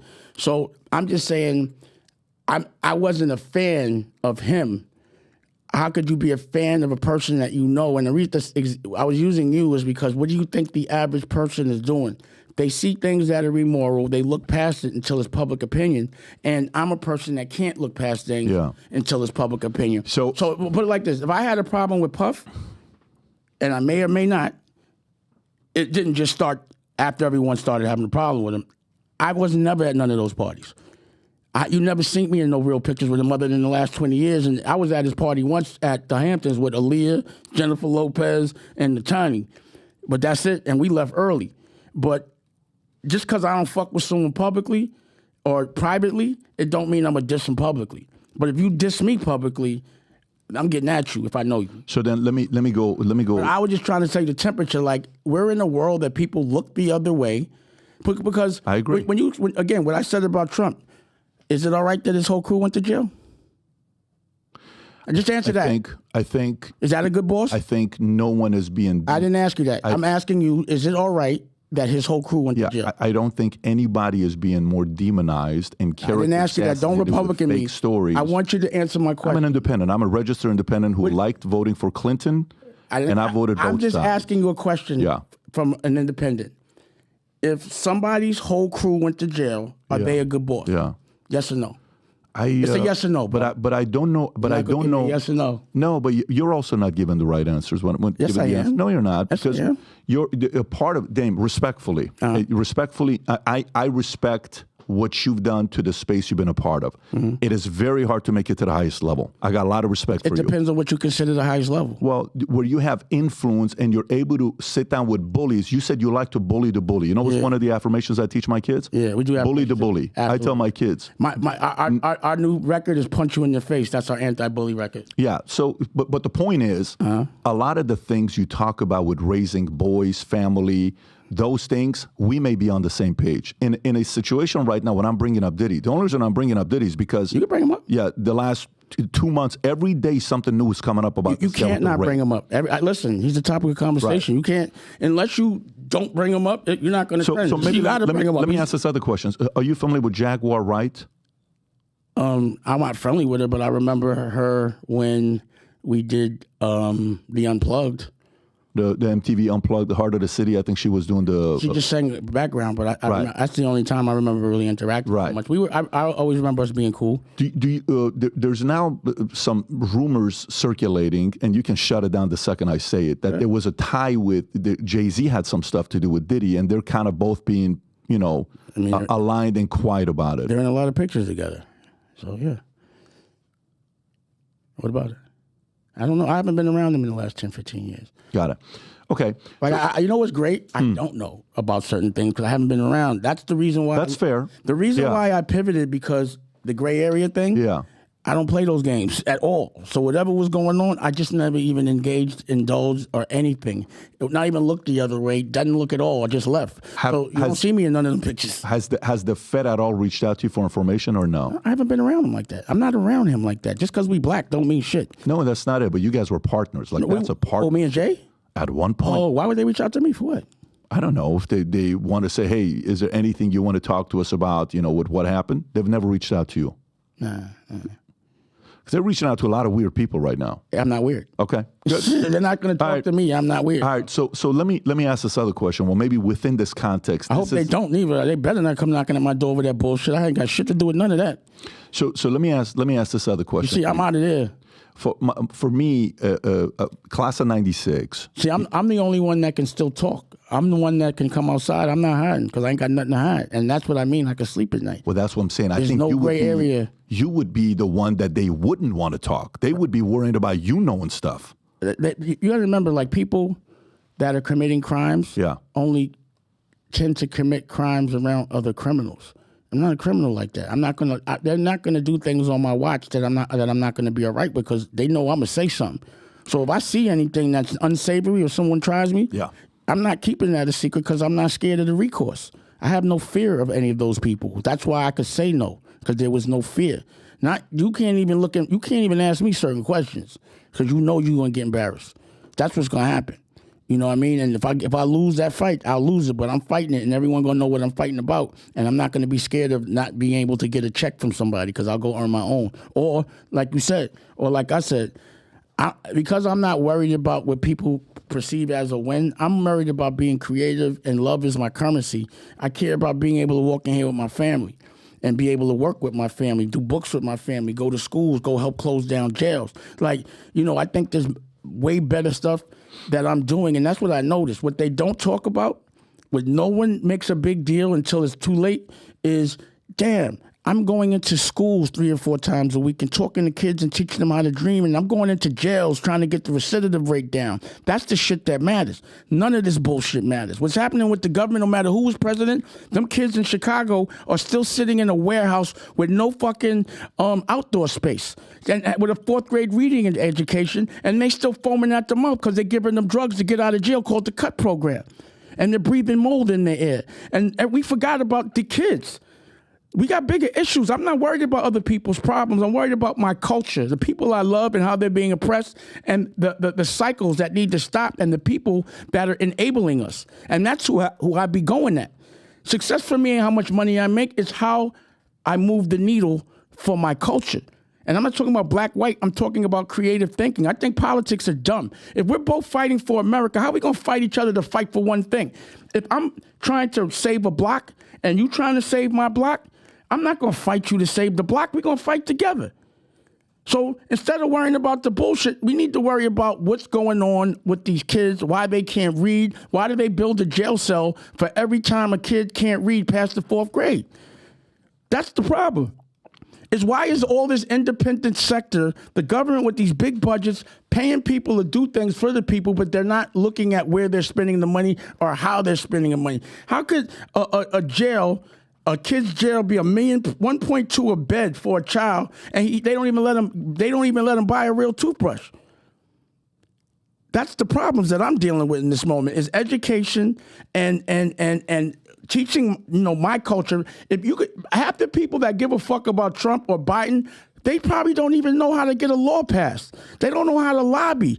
They don't even know how to change things. You understand what I'm saying? Like, to make a law or to make change in America is a unilateral decision. A lot of people got to agree. So that should be what we should be doing, is trying to work on how to stick together instead of what makes us separate as a social class. It's not about black or white. It's about 99% of the world that got to work for the 1%. And the way they make the 99 fight each other so that we continue to separate and work for the 1%. So either way, all these people that care about the president are paying for a billionaire, but both of them. I'm not jacking none of that. Pause, because I don't know what's going on. They're all gray areas. I can just control what I see and know. I'm not depending on the government to pay for my hospital bills. I'm not depending on the government to pay for my where I live. I'm not knocking anyone that does, but I'm in the unless it's capital gains, the 40 to 50% bracket. And I always owe taxes. So when you owe $12 million of taxes, how do you pay that back without making $24 million? But they snatching your money every day. They fucking with your working capital. You know what they don't teach you in school? How to have money. How to keep money. You know why my net worth is I don't know how to keep it. I never went to school. Nobody taught me how to keep money or when to pay taxes, what capital gains is, what's a trust. No one taught none of that shit. So that's what we do. We talk about people that don't matter, shit that doesn't affect our personal life, and we're worried about what other people do and what they could do for us, when we should be worried about focusing on how to do for ourselves and understanding the money is man-made. I don't give a fuck about money. There's no goal behind it. It's all a Ponzi scheme. I care about love as my currency. How much time I spend with my child. What's my net worth? I'm a dad.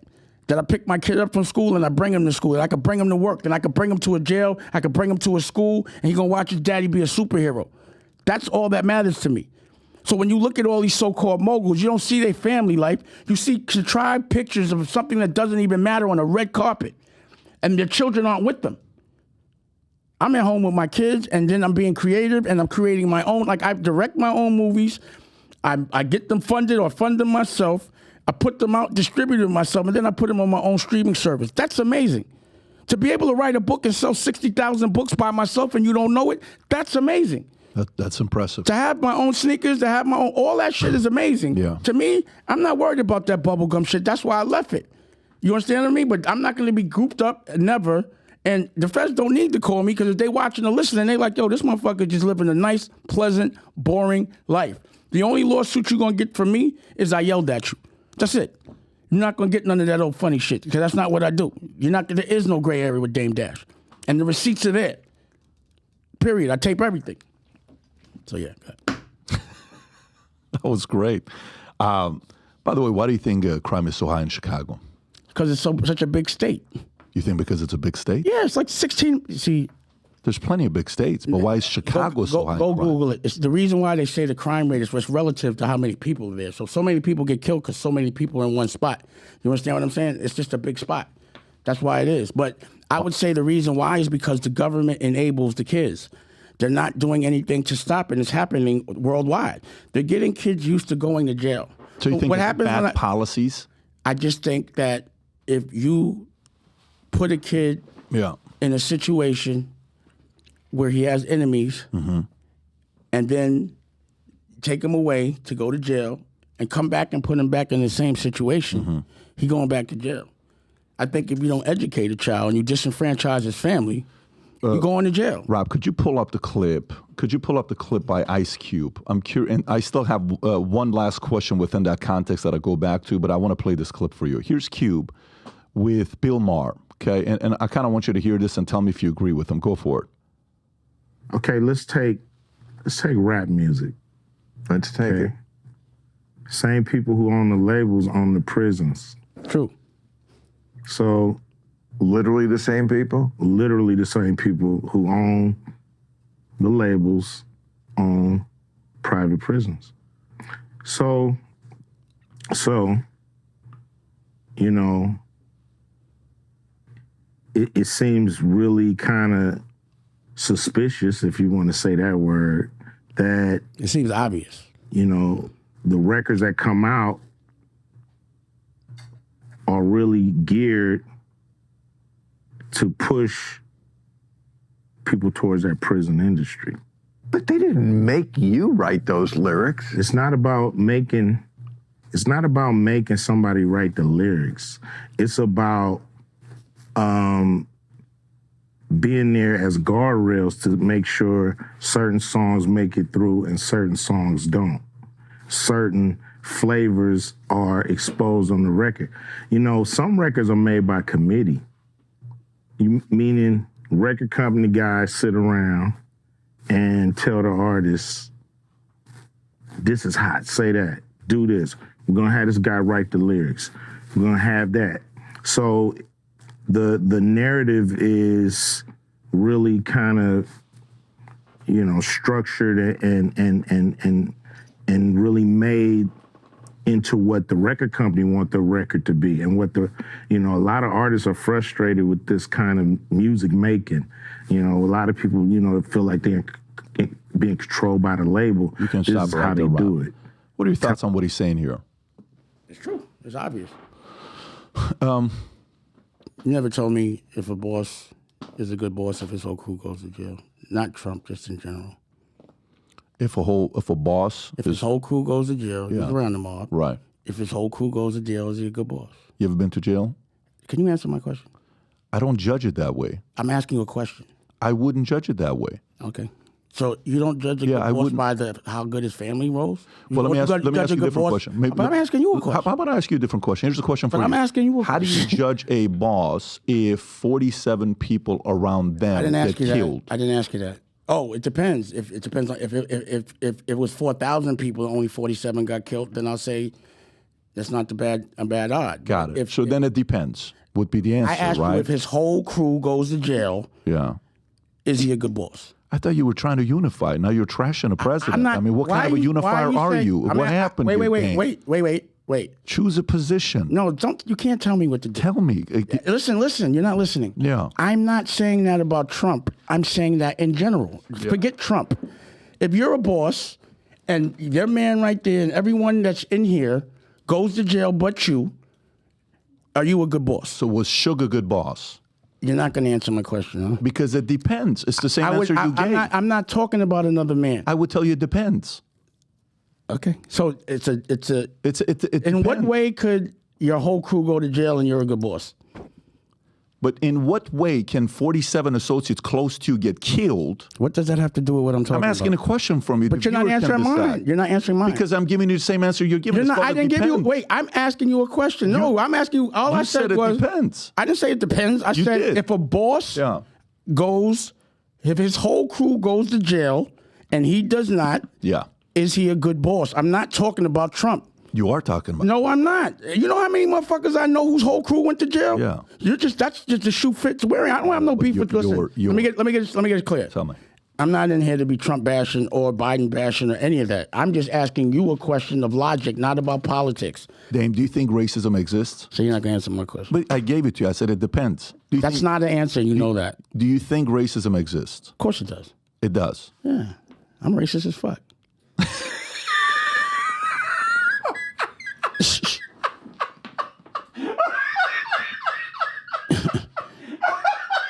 So funny about that. Yeah, you said you're racist yourself? Yeah. Why are you? I'm against bitch ass niggas. Okay. So, but is that skin color or could that be white, black, Asian, anything? White, black, Asian, anything. Okay. So let me specify. Do you think racism towards a skin color or nationality, ethnicity exists? There's definitely things that I assume because of color. If you want to call that racism, just because of natural experience. So what do you think about when you see a white guy, executive of a major label? What do you think about? Of a major label, like music label. Let's just say. Let me finish. Yeah. A major black label. If a white guy's running a black label, that's problematic for me. If a white guy's running a black label, how about a black guy running a white label? That doesn't happen, but it doesn't matter. I think there's no such thing as a white label. That's what's funny, right? When you go into music, there's black music, but there's no white music. They don't have a white music division. It's just a black music division. Why is that? Is that racist? So I'm asking you, is that racist? Can you be? I'm not in the space, so I don't know. So be specific. Like who has a black? Every music. Do they say black or do they say hip hop? Because Eminem is white and he sold more records. I'm not sugarcoating shit. Yeah. I said it's called black music. Head of black music. I'm not black and I listen to hip hop. It's not what you're not answering any of my questions, bro. Yeah. I said, is it racist? Invite me on your podcast. I'll answer your questions. All right, come on. Yeah. Come to America New. You owe me that. I'm with you. That's my thing. I'm game. I'm with you. Right. I'm with you. What I'm saying is there is a black music division in every label. There is. Okay. And there isn't a white music division in every label. Okay. So I'm asking you, is that racist? But you're not going to answer. It's going to depend. I know. No, I don't know the facts, too. I gave you the facts. You do know the facts now. No, I don't know. I'm telling you the facts. Yeah. Why are you doing this? I would say what's your net worth? A hip-hop What's your net worth? division. What's your net worth? I got a couple dollars. Yeah. So you asked me, and I'm asking you, what's your net worth? Put it between 300 to 500. 300 or 500 million? Yeah. Oh, send something over. Send some what? Send something over. When you say net worth, that means you looking at $500 million cash? Yes. Do you pay taxes on it? Cash, I would say shy of 200 cash. Oh yeah, send something over, man. Yeah. You want? I'm at an auction. I'm about to sell my interest of Reasonable Doubt, Rockefeller Inc. Okay. You want to buy it? What's it going for? It's at auction.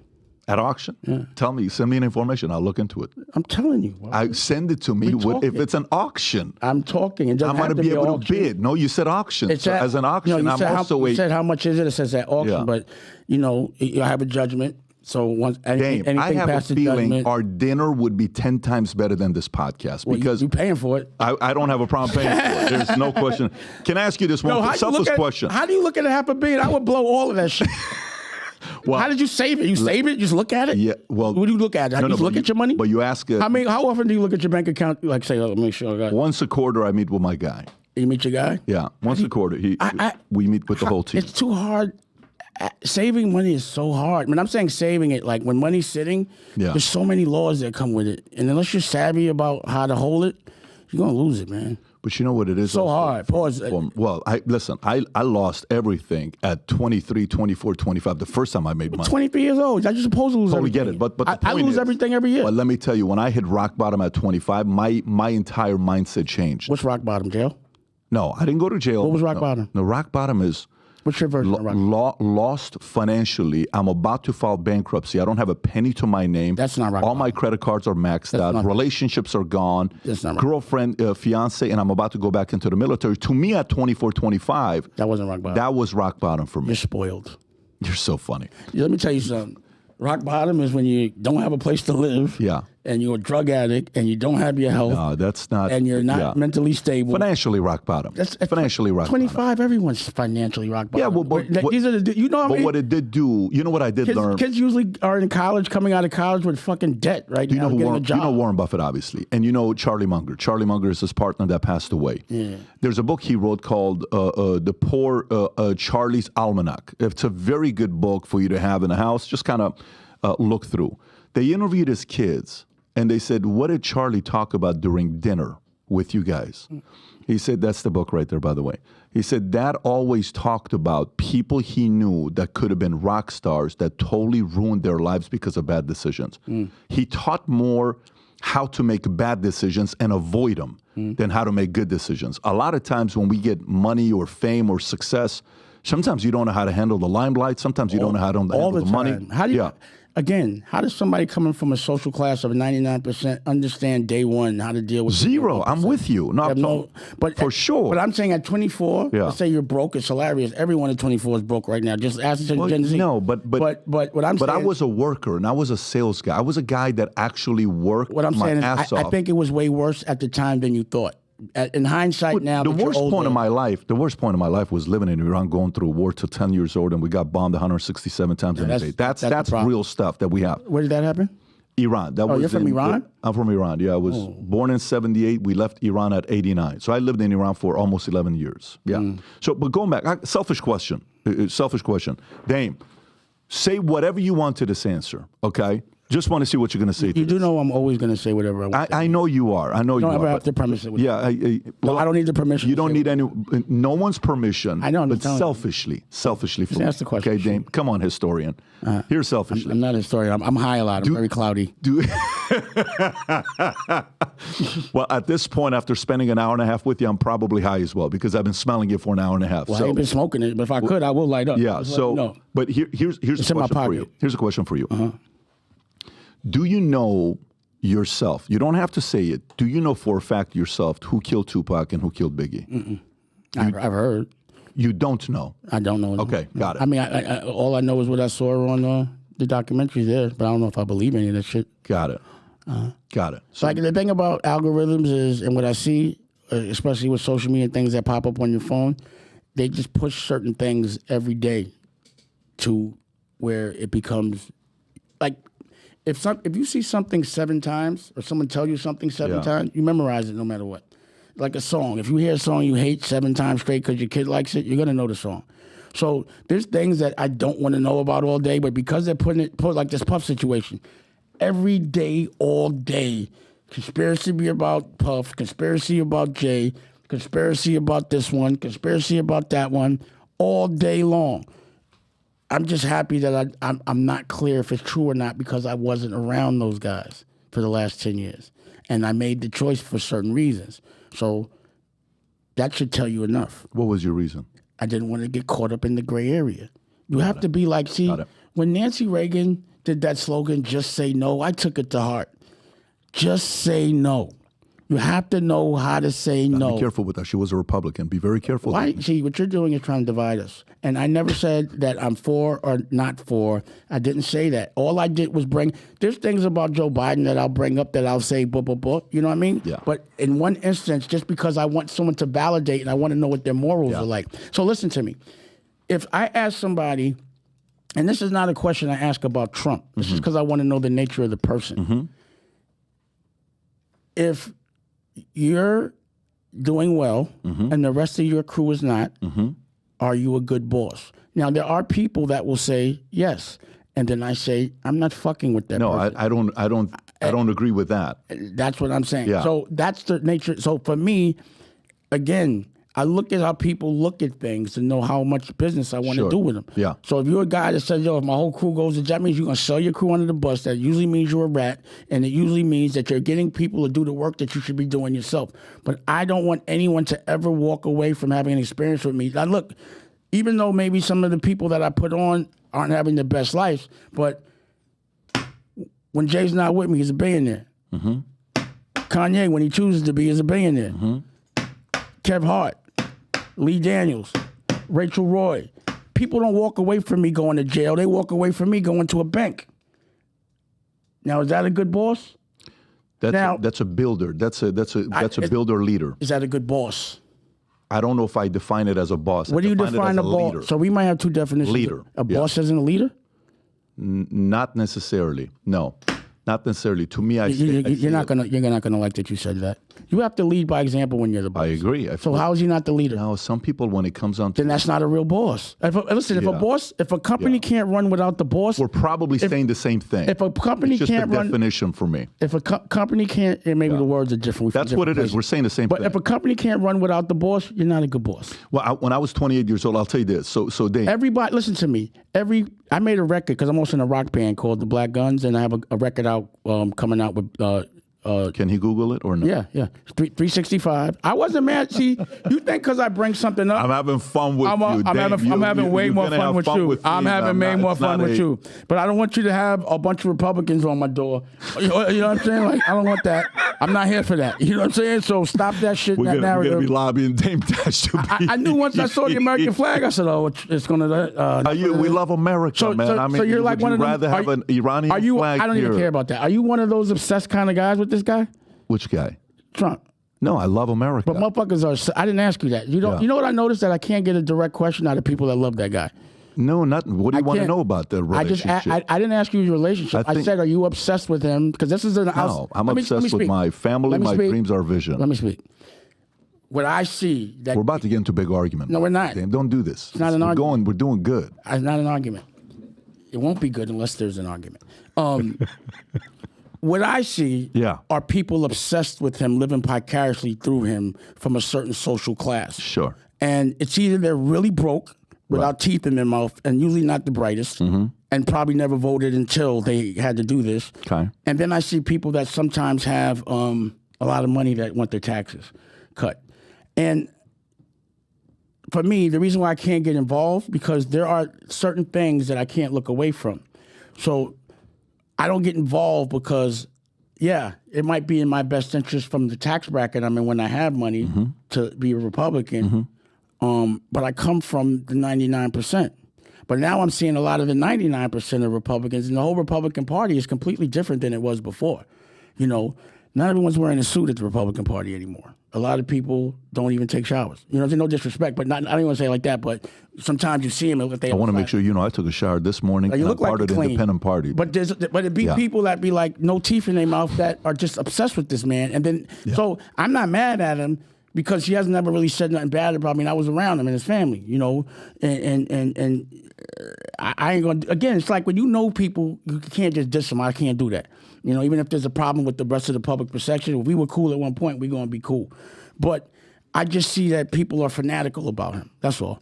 And that is, to me, fanatical. I think you're making a good argument. Fanatical is problematic to me because whenever there's fanatical, whenever there's fanatical, there's always some bullshit that comes with it. It's a gray area when I think the same could be said about Obama. Obama, people were fanatical about him. I was dramatically fanatical. Like he was Black Jesus for a lot of people. No. They were hardcore fanatical. Let me ask you a question. Yeah.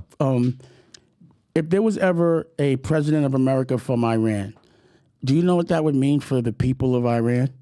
Meaning that are from there, to know that and someone from Iran could actually be a president, even if he was a bad or good president.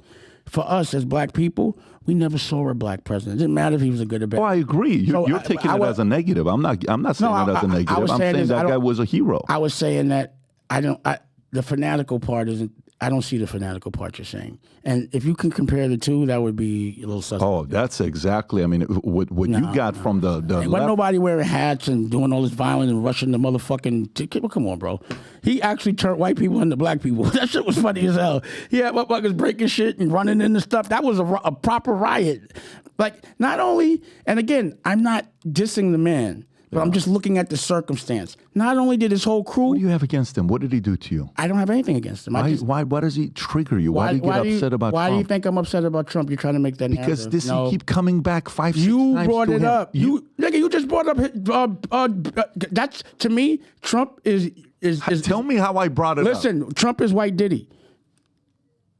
Trump is white Diddy? People talk about Trump all day long because he's not a lot. What's being linked to Diddy is young boys. There's nothing about that with Trump is beautiful woman. Young boys with. You're not hearing. See, you're not letting me. Diddy is young boys. Listen to what Bieber video. Listen to what I'm saying. Living with him at listen to what I'm saying. These are concerning stuff. For black people, everyone is going to be talking about Diddy for Puff right now.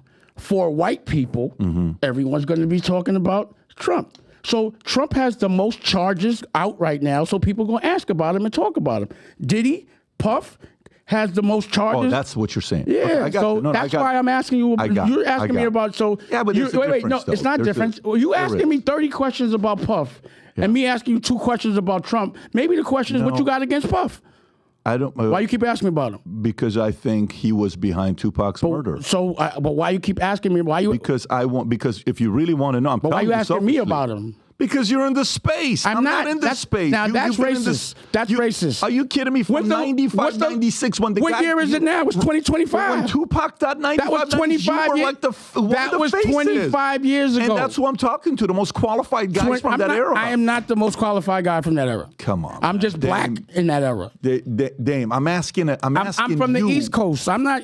Brother, so you're talking 94, November 3rd, I'm talking 2024 Trump. I know. What I'm asking you You're talking 1996 Puff. Dude, 95, you guys started freaking Rockefeller 96. Yeah, I've been rolling for 30, 40 years. Do you know who Greg Kading is? No. Greg Kading is the detective who was on the Biggie case and the Tupac case. Oh, you back to that again. Okay.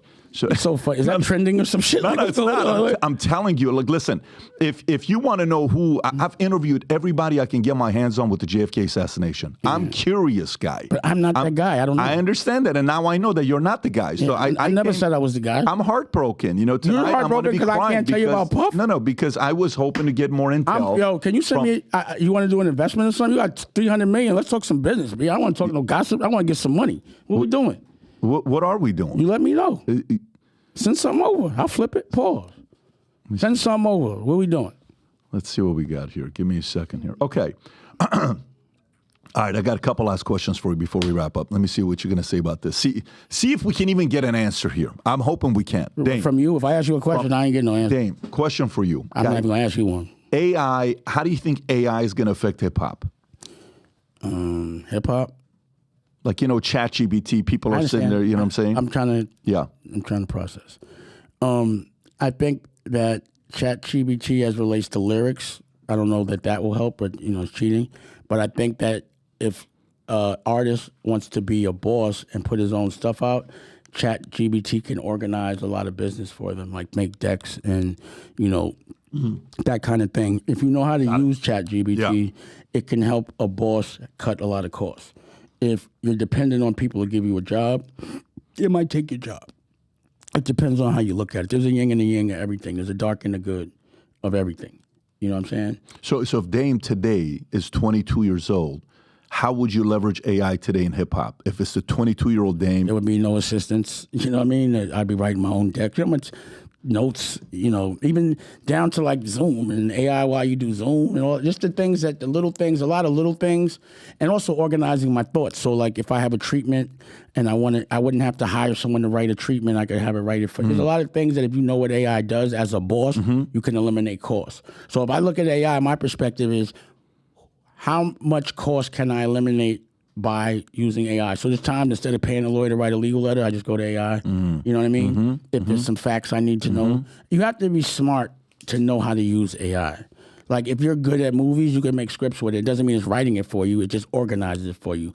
If you know how to, if you're in the movie business, you can, instead of hiring a line producer to break a script down, you could just have it break a script down.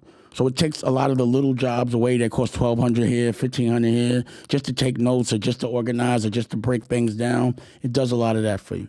So on the creative side, you don't think it's going to do anything on the creative side? Or do you think it can have an impact? I think that it's going to, like, there's vinyl, then there's digital. Yeah. So there's going to be a place for vinyl, the AI, and there's going to be, or digital AI, and there's going to be a place for vinyl, which will be real. I don't think you'll ever be able to replace the show with AI because people want to see people sweat. You know, anything that's physical, a physical thing, like, you know, the music business, the way you make your money is through the show. Contrary to what anybody thinks, it's through your show and your merch. So if, you know, you might have AI design your merch, but, you know, you physically have to still get it made. And, you know, there's these holograms, but, you know, I don't think people are going to pay to see a hologram. You're going to have to be on stage. So no matter what, fundamentally in the music business, you have to know how to route a tour. You have to know how to build your brand. You have to make your octopus with your 7 legs, and you have to be able to take advantage of the music being a commercial to stimulate maybe 8 other things. That's important. Now, again, I'm not sitting with $500 million in the bank. But I think I have more fun than you. I don't know about that. 100%. I don't know about that. 100%. You think you have more fun than me? Well, come on, bro. I'm telling you, I don't think you have more fun than me. There's no way you have. You think so? Do you like? But are you creative? I am very creative. What do you do? Creative. Let me see. Creatively? Yeah. Let's go video for video, movie for movie. No, not at your level. So what? No, I'm not. Wait. I'm not a professional singer. No, but you are. I'm a professional. Like you said, I'm a brand builder. But I'm saying on a creative level, what do you do? You said for fun, creativity. Right? For creativity, for fun. What do you do for creativity? Are you kidding me? Like everything we do here, I'll show you afterwards what we do upstairs. Can you tell me? Yeah, So your name is Mr. No Direct Answer. We run a... But direct questions, but no direct answer? You should be a comedian, Dan. Well, you know, I discovered... You got your humor from your father. I know. I remember you saying that. But you know I discovered Kevin Hart. Tell me. What you mean? I took him off the stage and put him in directed his first movie. See, you don't even know. Paper Soldiers. Get on the Google. Come on, get it. There you go. What do you think about him? I mean, I'm mad at him because he won't post my shit on Instagram because I caught him wearing Uggs one day and I'm funnier than him when we snap. So he's my little man, and I just wish that the guys that I did help without having to, you don't have to do anything, but if it doesn't cost you money, just support would be good. But, you know, hopefully he didn't do no funny shit. There's Paper Soldiers, there's Kevin Hart. Boom, bang, bang, boom. Respect. It's in his book. Respect. You didn't even know that. Look, blew your mind again. I didn't know this. This I didn't. Did you know I put Kevin Hart on? I had Kevin Hart perform at one of our events 5 years ago. He didn't even tell you about it, right? I'm the guy that put him on. Discovered him next day. Put him in a movie. First 2 or 3. And by the way, he's killing it, and he's going to be a billionaire. Well, it's just that when you say you should be a comedian, I hit you with some mega boss shit and say, bong, I just discovered the best. You comedian. Are funny, though, Dame. You got a very interesting sense of humor with a 3-second delay. It takes me 3 seconds to. Okay, let me ask you a question here. Rap. Top 5 greatest all time. Instead of saying you can't say it, let's see. I don't have, bro. I've been in rap my whole life. So who's your top 5? My top 5 rapper ever, all time. You'd be surprised. The ones I like. I actually don't think I'll be surprised. Like OC. Okay. Chubb Rock. I think Busta Rhymes is off the hook. Oh shit. Yeah. Busta Rhymes could rap.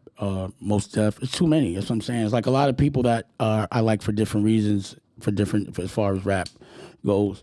You know, Biggie. But you know, the thing about it is, you know, Biggie only had a couple of years, so it's curious. Like I look at the whole career. You know what I mean? So like, you know, I'm curious to know what Jimi Hendrix would have looked like past 27. You know what I mean? 30, 40, or Janis Joplin, or all these rock stars. Mm-hmm. So, you know, it's easy to be cool when you're young. Mm-hmm. It's hard. Not for me, but when you're really cool, when you're 50, I'm 53. I've been rolling since I'm like 19, 18. I've been in the public eye. I'm still relevant now. Why? I haven't had to hit anything in a while. You know what I mean? I've been just focusing. My retirement now has been just learning how to love and healing. You know, I have a lot of unrecognized trauma. So, you know, things that I thought were normal are not. Like, imagine this life that you know how you're talking to me, this shit was normal to me. It was normal to walk away. It was normal to tell people that things weren't right and people not listen. You know what I mean? You know, like I said, I think I'm the only ones that's just not compromised.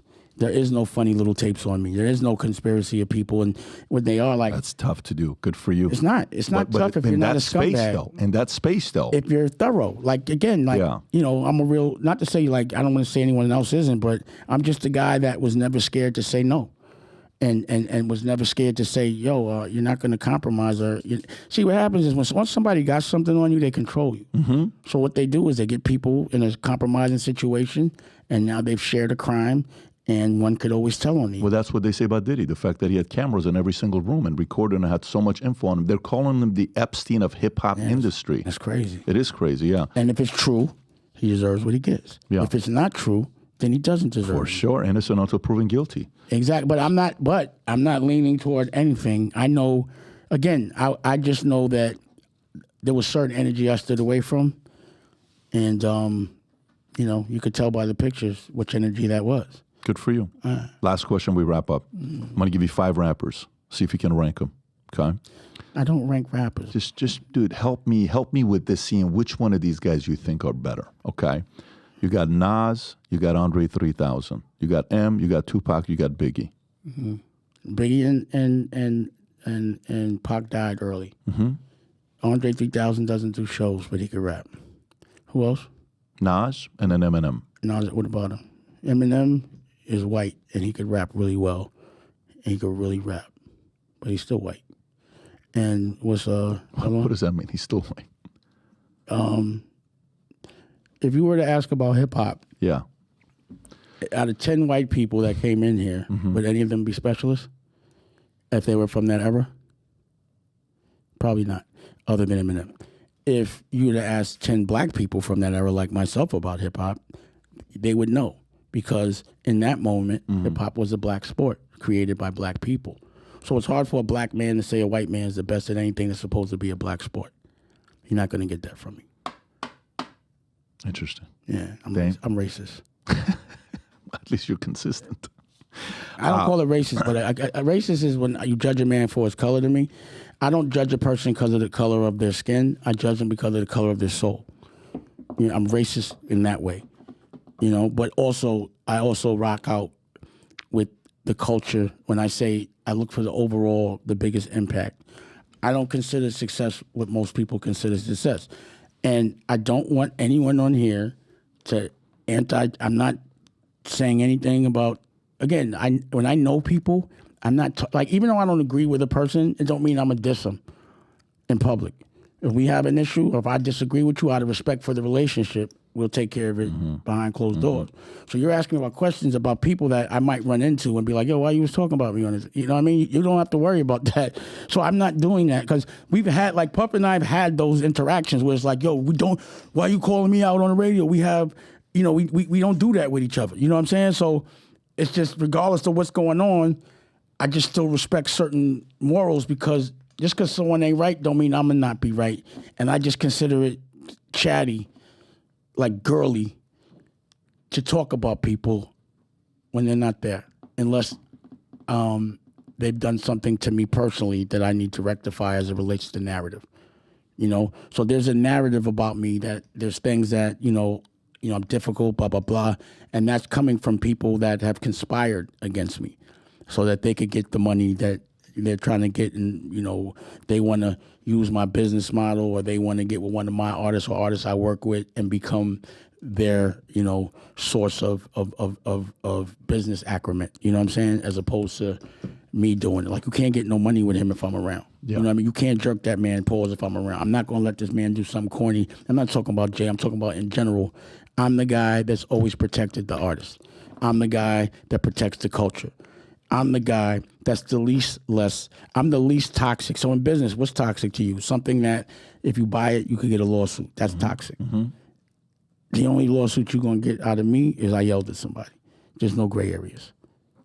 And I've been through it. So I've had lawyers, because being accused of something is part of the game.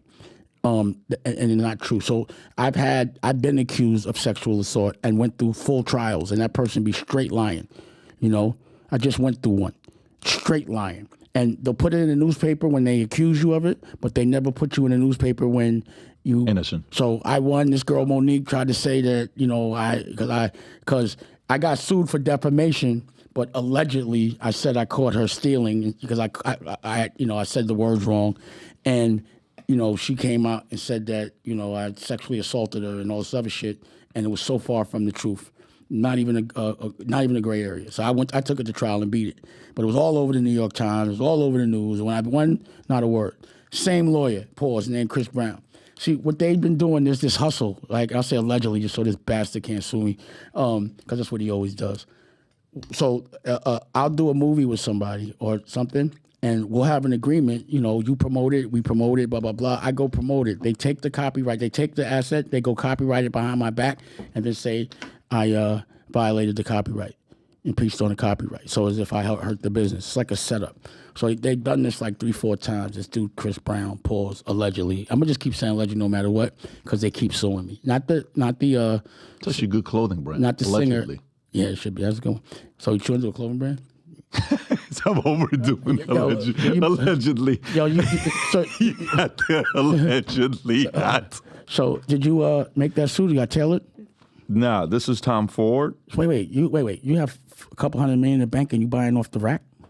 No. This is Tom Ford's 007 suit I got on. This is a Stefano Ricci shirt. So did you buy that out of a store or was it tailored up or what happened? This is tailored up. This is... So wait, you went and got you went to a thing and they tailored it up for Tom Brown? I'm really curious to know where you're going with this. I'm just curious to know. What you want to get into suit business? Is that what you want? I make suits. I was trained in Savile Row. I make all my suits and my shirts and everything. Really? So I was going to make sure there's no glue in there. I was like, I want to make sure. So you said that's a Tom Brown or Tom Ford? Tom Ford. You know Tom Ford? Yeah. You know Tom Ford. Not like, we've run into each other in fashion. Not personally when I say what's up. I don't like the fact that he said that he could bone any man. Pause. I didn't like that. So you got to be careful when you wear someone's brand. You represent exactly what they are. I actually agree. So what do you not wear at all? I'm not wearing Tom Ford. What else do you not wear? I usually wear my own brand. So like my man Willie Esco made this. My man Barter made these. I wear my own sneakers. These are my own glasses. It's nothing I won't wear. But if I know a person, and so what happens when you buy a brand, you're buying what they represent. So no disrespect to being gay or anything, it's not gay. So if a gay man, and that's what he's projecting, like he's been and said, like, yo, every man could get boned. This is what he said. You know what I'm saying? I saw it on thing, so I'm like, I'm not wearing none of that shit because that's the lifestyle that it represents. So he's gay? Tom Ford is gay? Yeah, allegedly. You didn't know that? Allegedly brand. See where you keep going back to? Nah, I just don't want to get sued. Listen, I mean, it doesn't matter, but yeah, Tom Ford. You wear that gear. Wait, Tom Ford is like proud of it, bro. What are you talking about? Let me see here. Yeah, you better watch what you wear, bro. You don't really know what you're saying. I'm serious. Like, motherfuckers be like, if you look at a brand and it's about saying this shit and you wear it. I had no idea. Because, Tom Ford, like, at $300-400 million in the bank, you should be doing Lyor Piana. Little what? Lyor Piana. You know what that? No. Let me tell you what I like. Just let me get you right. You want me to make you a suit? Let me How much that suit cost? I'm going to make you a suit. Let me tell you what I like. If you got that cake, if you're going to do a suit, you got to do it to death. Are you familiar with Stefano Ricci? Sounds familiar. That's what I like. Stefano Ricci is who? Stefano Ricci. He designed. It's just a straight designer. Stefano Ricci is the man. I mean, that's. Let me see Stefano Ricci. Go to Stefano Ricci. I think Stefano Ricci is what I like. Purely from Italy. Everything they do is they make. See, I like British suits. You do? I don't like they do. Italian suits are too. Yeah. I like a British, I'm Savile Row. That's why I really got trained in Savile Row. But go ahead, what are you saying? No, I'm just saying this is what I wear. But that's Tom Brown. This is Tom Ford. Tom Ford, rather. Yeah. But you just taught me something about Tom Ford. And Tom Brown. This is what happens when you hang with Dame. Well, I break down everything. You know what I mean? Yeah. So I'll be like, I'll wear Ralph Lauren because he kind of, he's a guy. His name was Ralph Lipschitz, right? I like the way he built his brand in ties. He got to deal with Bloomingdale's, and then he expanded his categories, blah blah blah. But he's from the Bronx. You know what I mean? Mm-hmm. Ralph Lipschitz. So I know what he represents. Like, to me, when you wear a brand, you have to understand the DNA of the brand because you put it on your clothes. That's why the name of my brand is CEO. Is this why you respect Kanye when it comes down to fashion? Because you said he took fashion to a whole different level. You said, I'm in it, but he took it to a whole different level. Yeah, I mean, he cracked the French code. The French never fuck with black people before. He cracked it. I wasn't impressed with nothing he did until he brought me that Louis Vuitton sneaker. And I was like, yo, you got the French to fuck with you? You ever hire somebody from France? You can't fire them. Well, if you're in France, they think they can't get fired. So, at one time when I was starting